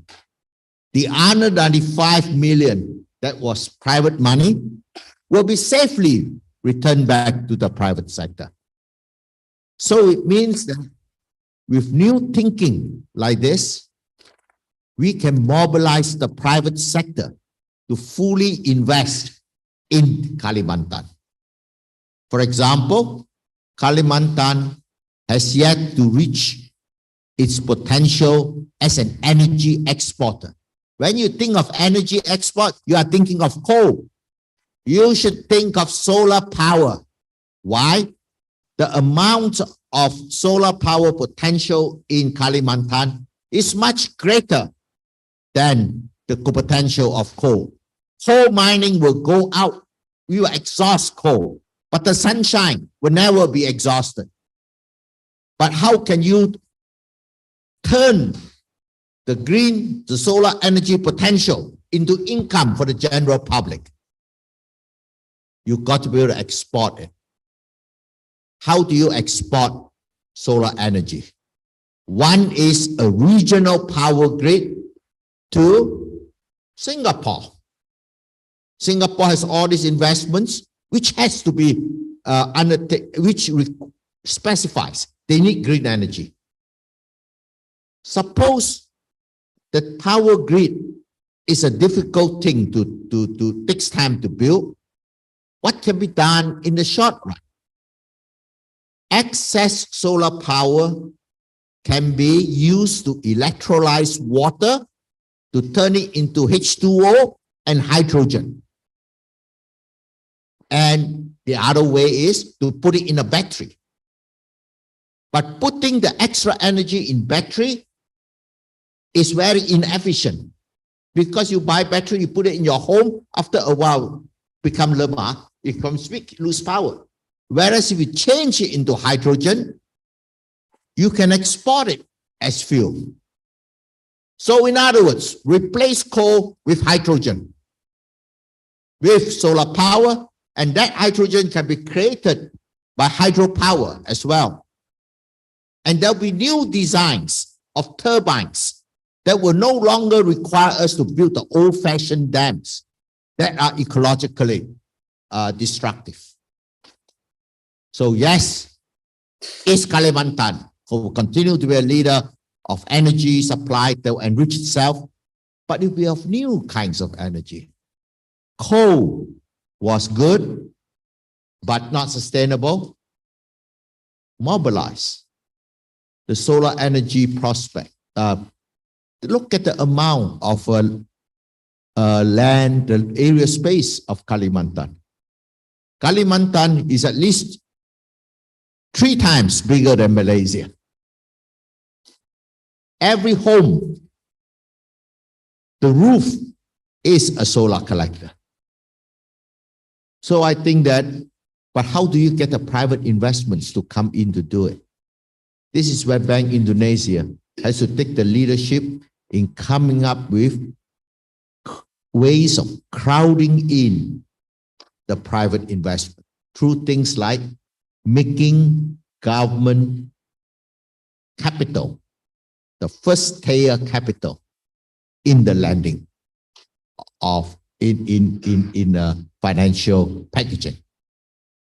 So there was another question which has to do with Indonesia being over centralized.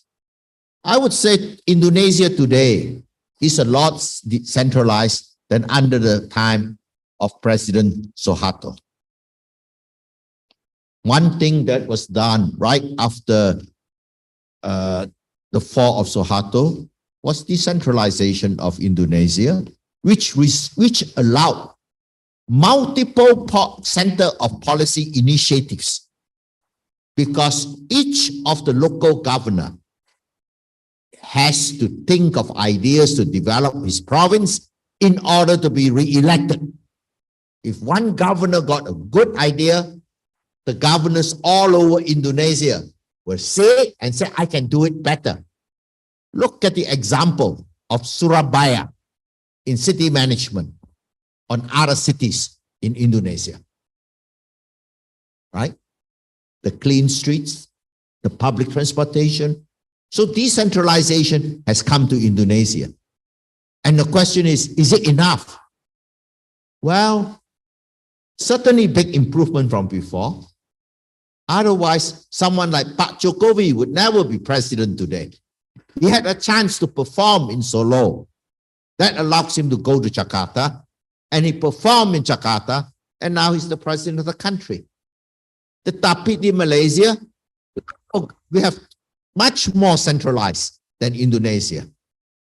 So centralized that the head of every province is basically appointed in Kuala Lumpur. And how much money can they invest to promote local economy? Indonesia has got substantial decentralization of revenue streams that are in regulations from the treasury to the provinces. Malaysia, there's no such decentralization, such that Kerajaan Pulau Pinang has a smaller budget than University Pulau Pinang. Mana boleh support local growth? So yes, maybe still over-centralized in some aspect, but it's a big improvement. So that's the first, and of course, there are ways in which, like the income of the local resources, maybe a greater portion of it could be rechanneled back for local development. That is a formula to be tweaked. So I'm very optimistic that East Kalimantan will continue to be 3.5 times larger than the average of Indonesia. But what we want is the average of Indonesia to go up to the level of Korea and Taiwan. It is, what is it they can do you cannot do? Nothing. You can do everything and better. And basically, you've got to harness your own resources, and it is the people. Ideas is the ultimate engine of growth. And ideas can only come from people, not from machines. And Indonesia certainly has got a big thing of all the brains being connected up in a network generating ideas. So I'm very optimistic. I think Indonesia is below its potential, and we should be working to realize its potential. Thank you. Okay, thank you very much, sir. Okay, sure. Yes. Prof. Yang? Yes. Yeah, I would like to add something concerning the hydrogen opportunity that Prof. Wu mentioned. One example that Kalimantan can look at is the port of Rotterdam. This port imports a lot of energy for the northwestern Europe. And to continue to secure its position as a place for energy import, it has been actively developing its hydrogen economy there at the port, developing the production of hydrogen, the import of hydrogen, the storage and the distribution application of hydrogen there. So the port of authority of Rotterdam, together with industry captains of the port industry, with experts in the government and international scientists, have come together to develop a vision for hydrogen for the port of Rotterdam.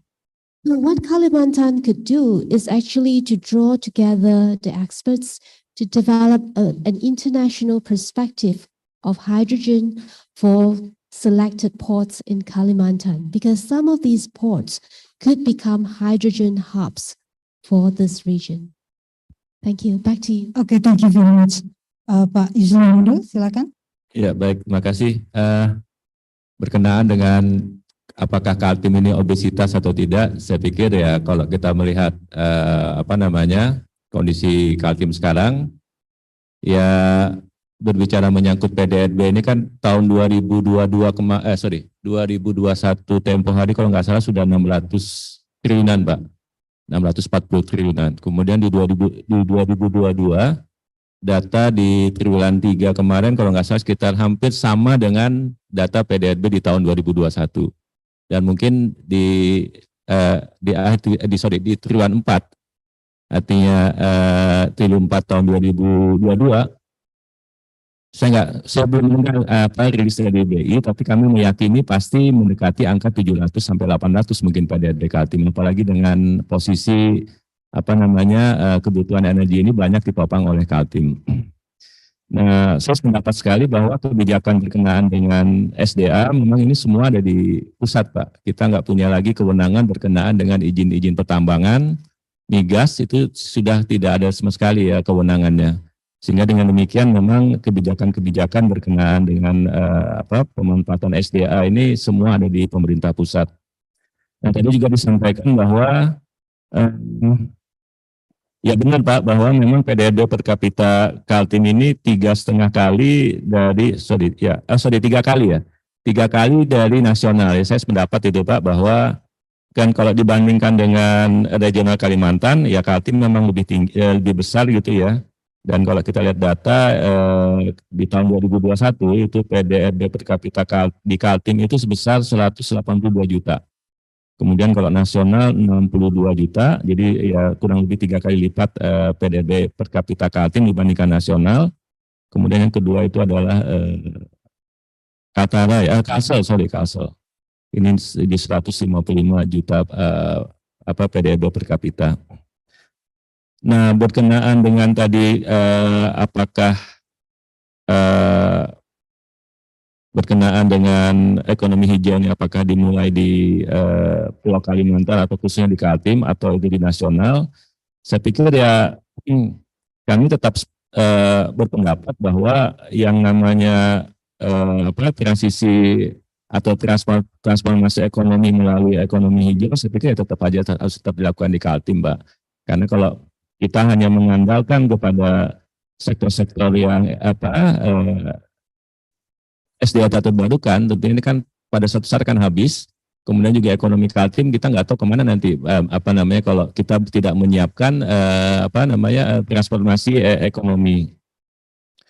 Nah, dari prediksi yang disampaikan oleh beberapa ahli itu diperkirakan di tahun 2030 itu batu bara dari Pulau Kalimantan akan semakin menurun demand-nya, Pak. Sehingga seandainya kita tidak melakukan upaya-upaya berkenaan dengan transformasi ekonomi, saya khawatir ekonomi Kaltim juga akan terpuruk gitu ya. Apalagi kalau kita lihat pendapatan atau APBD Kaltim yang di tahun 2022 ini sekitar 17,2 triliun.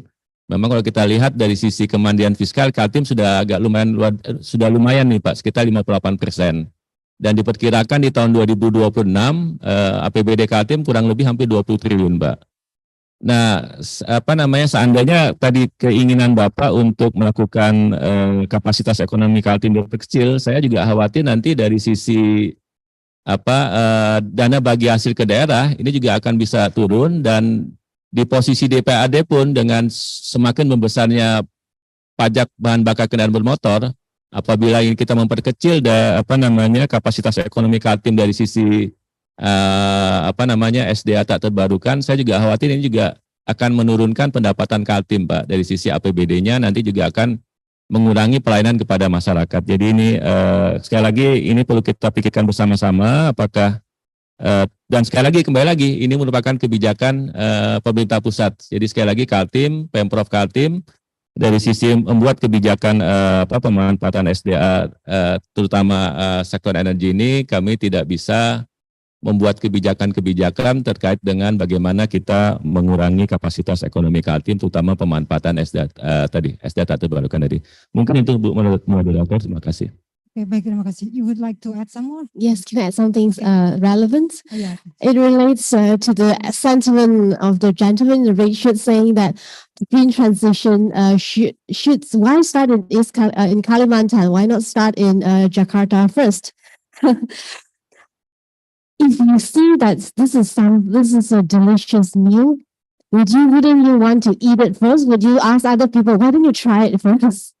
It's because maybe you think this is not very safe. That's why you say you ask other people to try it first. But actually, if you study it, you'll see that this new economy that is shaping up in the world is actually very exciting. And let me give a concrete example. For example, the forest. Forest, besides cutting it down and selling the logs, there are actually better ways of utilizing this resource that doesn't require us to completely destroy it. You heard of the bioeconomy, the forest bioeconomy. And that is actually an economy that creates high value added bioproducts out from the wood biomass. You could have biofuels, biochemicals, bioadhesives, and other innovative bioproducts that the world requires. And it is required to replace many of the petrochemical products that we are using today. We cannot phase out the petrochemical sector unless they are biochemicals. And one example that will be interesting for you to look at, it is this company. You can check out the Anzac Bioforestry that is in New Zealand. this company, it is the indigenous people of New Zealand who actually reach out to New Zealand, to Taiwan and Singapore to bring in the technologies that can develop bioplastics out from the pine trees that are growing in New Zealand. And this kind of opportunities actually will bring about significant rural development. Imagine you have a plywood factory from your forest plantation. A plywood factory would employ around, say, 1,500 people. And besides a plywood factory, you would have a biorefinery, and that would have employ about 500 people. So you would have 2,000 people and their families in this community. And these communities don't need to come into your cities to make your city congested. And they can develop these rural areas. And when you multiply this model you can multiply, it can be replicated across Kalimantan. And when you replicate it enough, this forest circular bioeconomy can exceed your agricultural GDP and your petrochemical GDP. So look into this. Back to you. Okay, thank you very much. It's a very comprehensive answer from the three speakers. We have the next question from Pak Rustam, especially for Professor Wu. It's about SDGs. What is the connection with SDS? And it's only 40% of the data available for measuring this coverage of SDGs. We have no data largely because we have not defined SDGs until 2015. So how could you have data on things that you have not decided that you want to measure? So this is the beginning. It is a challenge to the academic community. That's why SDSN publishes a report known as SDG report every year. It comes up with new indicators. And I'll be happy to tell you the indicators we develop at the national level, state level, county level. Because if you cannot measure it, you cannot monitor progress, and you cannot implement policy to address it. So measurement is very important. But unfortunately, the fact that data doesn't exist does not mean that we cannot do it. It means that we have to go out and measure it, and it becomes a national responsibility. My institute in Kuala Lumpur has developing SDGs for the state level, for the district level, different indicators at different level. So there is a Nobel Prize in economics to be won. The Nobel Prize will be given for people who come up with good indicators for each of these goals. Thank you. Thank you very much, Prof. Wu. We still have questions from the center. We have Bapak yang berbaju batik here in the center. Do we still have time? Okay, one last question then. We have also questions from online, but I'm afraid that there will be enough time to accommodate all of the answers. So this is our last question from Bapak with baju batik. Silakan, Bapak. Do we have microphone, please?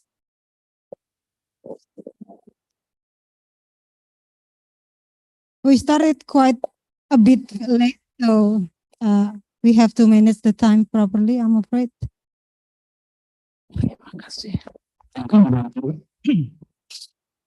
I'm express our photo from Mahasiswa Bahasa Indonesia, Indonesian Alpam Association, is Kalimantan office. I'm going to be here in Mulawarman University. I am one of among 1,000 alumni from this university, from Faculty of Agriculture. I would like to respond to Professor Wus and Professor Yung. The first, Professor Wus, in order to participate in reducing the carbon emission on national program ya by 29% in 2020 or 51% in 2040. But I would give attention to the grassroots level in household ya. I've got inspiration from Pak Yusriando concerning the carbon emission report that I'm sure it needs a complicated calculation and long time yeah. And a part of that, I know from your presentation that you are in if I'm not mistaken, yeah, Asian Green Project. So my question is, do your project develop simple tool or method or maybe online application dealing with calculation of how far we emit the carbon emission or carbon absorption? For example, by inputting in our daily life, yeah, how long we operate the air conditioner daily and how much consumption fuel riding motorbike or driving a car. And part of that, you also by inputting how many crops, especially tree crop, we plant in our home yard.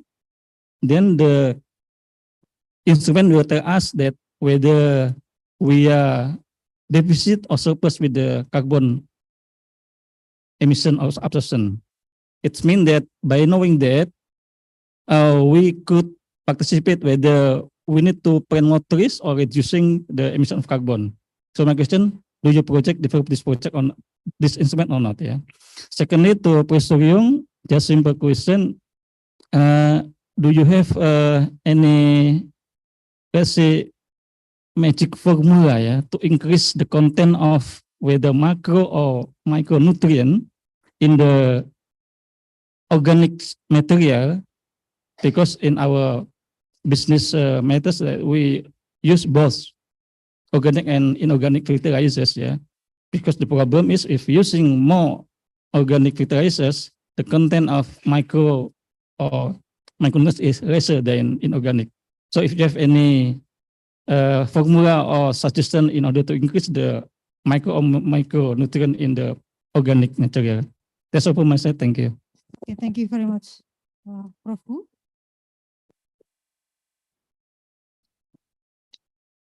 My guess is that if you look at the total amount of CO2 emitted in East Kalimantan, it will be smaller than the absorption of CO2 by Kalimantan.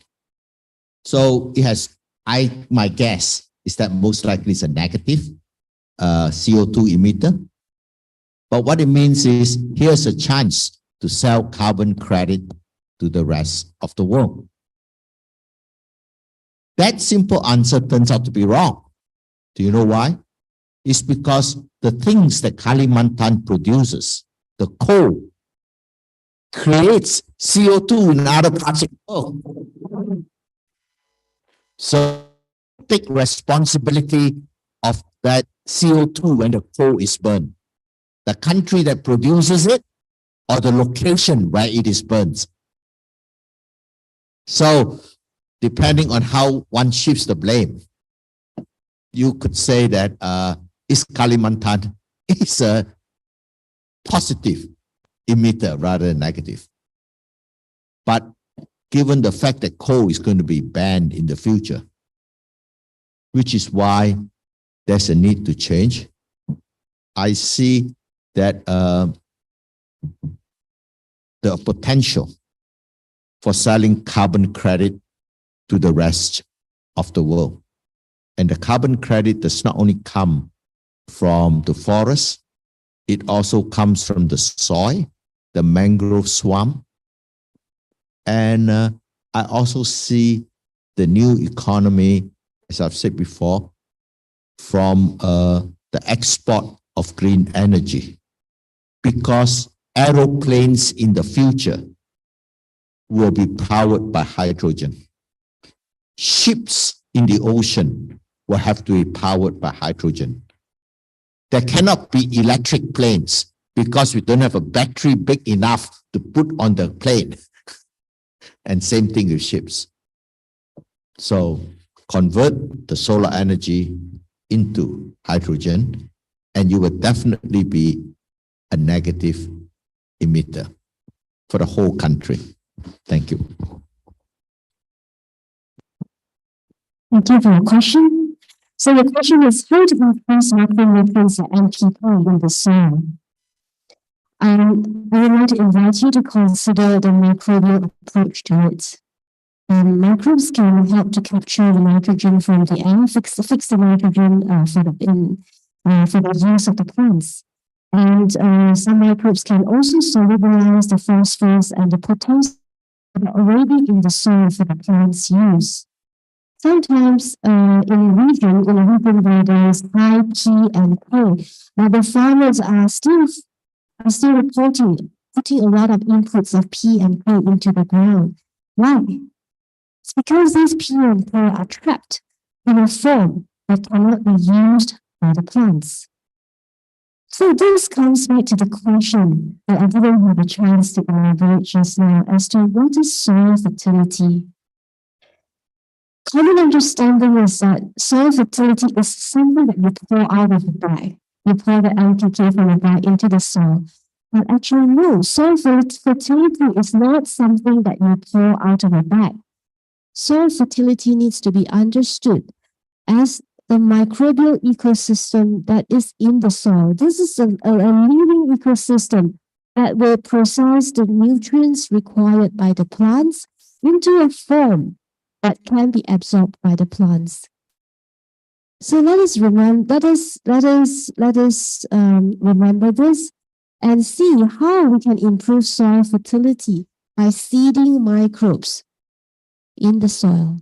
And seeding the microbes, it is also linked to putting carbon, so increasing soil organic carbon content, because microbes need a place to live, and they need carbon for the energy as well. So all these are good agricultural practices that a country can develop and make it widespread for the farmers. And when we treat our soil properly, we're actually supporting the public health, the health of the nation, because the plants that you grow will have more energy, and this energy will be transferred to the human beings, and you, your children, your parents will be healthier eating these plants that are more energized, rather than plants that are fed and largely from laden with chemical fertilizers and pesticides that are and depleted of energy, feeding them to ourselves. Back to you. Thank you very much, Prof. Yang. I believe that all the speakers explained here today will open up our mind about sustainable development, how we live for the future, and everything related to the climate change, and make ourselves live in a better life. We are approaching our end of the discussion, and before I give back to the Master of Ceremony, I would like to read some conclusion that I draw from our conversation with the audience today. The first one is that business as usual is no longer an option. Is Kalimantan particularly? Well, we are not reaching our most potential yet. So that's why we need to be transformed into an energy exporter. With this energy exporter, we can invest, we can invite the private investment here, particularly in Kalimantan. Learn from children's story of Dua Katak by Prof. Yang. We should be aware of the heat, quote unquote. Otherwise, we're going to be cooked without we know it. And the last one is that green transformation definitely supposed to be started from Borneo, from Kalimantan. Well, our most valuable commodity, coal, in this case, will be diminishing by 2030. So we have no much choice. There is no way, that there is no option that we have to shift to renewable energy. Baik Bapak dan Ibu, that's all what I can say. That's all what I can wrap for today. Thank you very much for your attention and give big applause for our three speakers.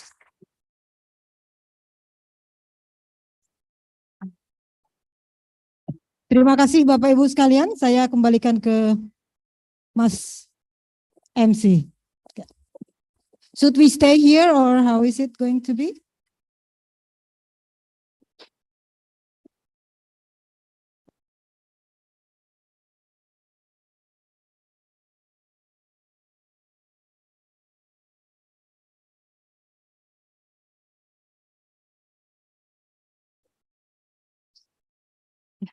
Terima kasih Prof. Thank you very much. Pak Yusriando, terima kasih banyak. Ibu Yang, thank you very much. Thank you so much for your report, Mrs. Dr. SJ, who has led the presentation, discuss, and Q&A session, and also our great keynote speaker, Mr. Professor Wing Pelu, Mrs. Leon and Mr. Yusliando ST. Who has given the past material and knowledge about green economic transition as the new resource of growth in Kalimantan. Hopefully, this knowledge and information can be of benefit to us here. Ladies and gentlemen, kami mengundang kepada para penanya saat sesi tadi untuk dapat maju ke depan karena akan ada sesi pemberian souvenir. Kami persilakan kepada kedua orang penanya tadi untuk dapat naik ke atas panggung, dan kami turut mengundang kepada Bapak Indra Gunawan selaku Deputy Director of Representative Bank Indonesia South Kalimantan.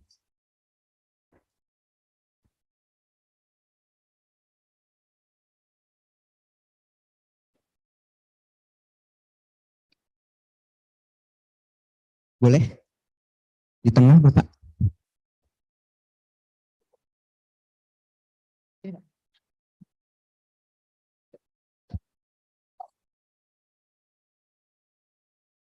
Ini adalah 3 penanya terbaik yang telah memberikan pertanyaan yang memberikan kita juga informasi seputar permasalahan yang ada di Kalimantan.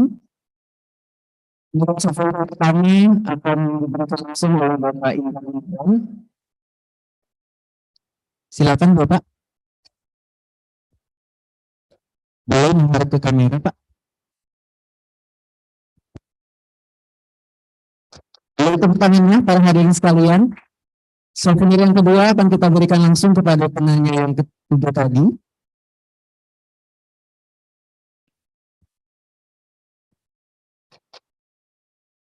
Dan souvenir yang ketiga akan kita berikan kepada Pak Rustam.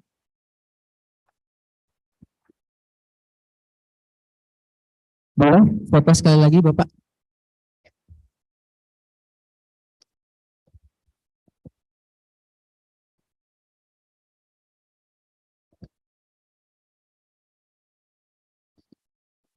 Boleh gaya bebas Pak. Sekali lagi boleh gaya bebas. Iya.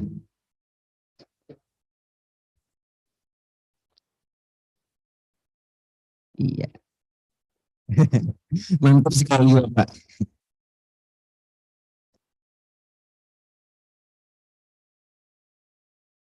Terima kasih banyak kepada Bapak Ibu Gunawan selaku Deputy Director of Bank Indonesia Representative Office in South Kalimantan. Ladies and gentlemen, we will come to the end of this international public lecture on the life leaders and committee. We would like to extend once again our deepest appreciation to you all.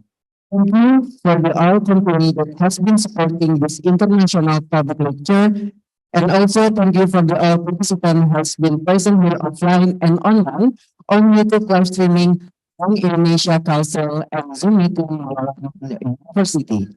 I'm Ivan Darmawan as Master of Ceremony. I apologize if I make a mistake and I hope we can meet again another time. Saya akan menutup acara ini dengan sebuah pantun, mohon disambut dengan baik teman-teman. Tidur nyenyak di atas ranjang, air mengalir di kolam ikan.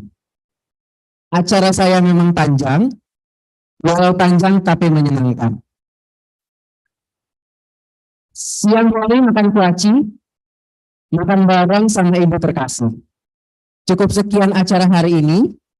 Saya ucapkan banyak-banyak terima kasih. Thank you and happy control activity. Wassalamualaikum warahmatullahi wabarakatuh.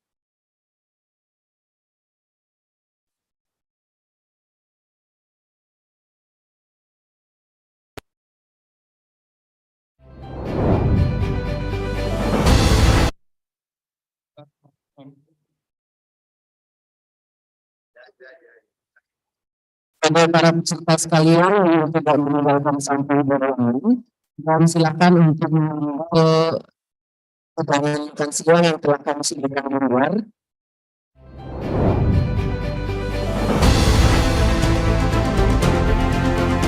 Akses pintu keluar bisa melalui pintu sebelah kanan dan sebelah kiri saya.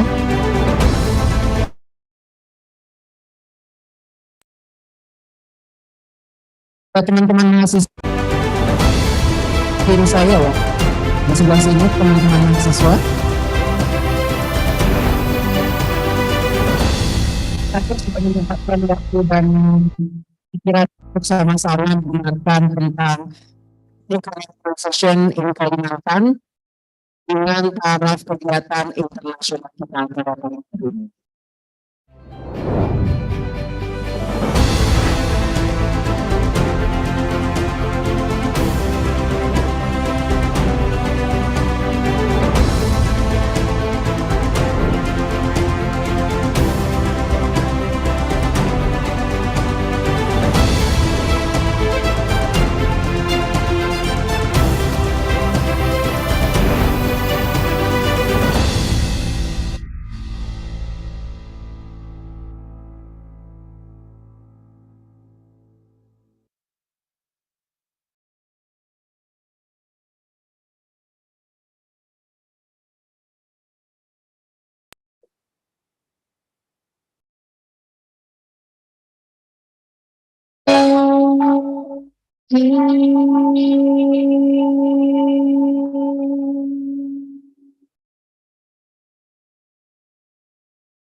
Dengan iklan Google, kami bisa menjangkau customer yang paling relevan sekarang.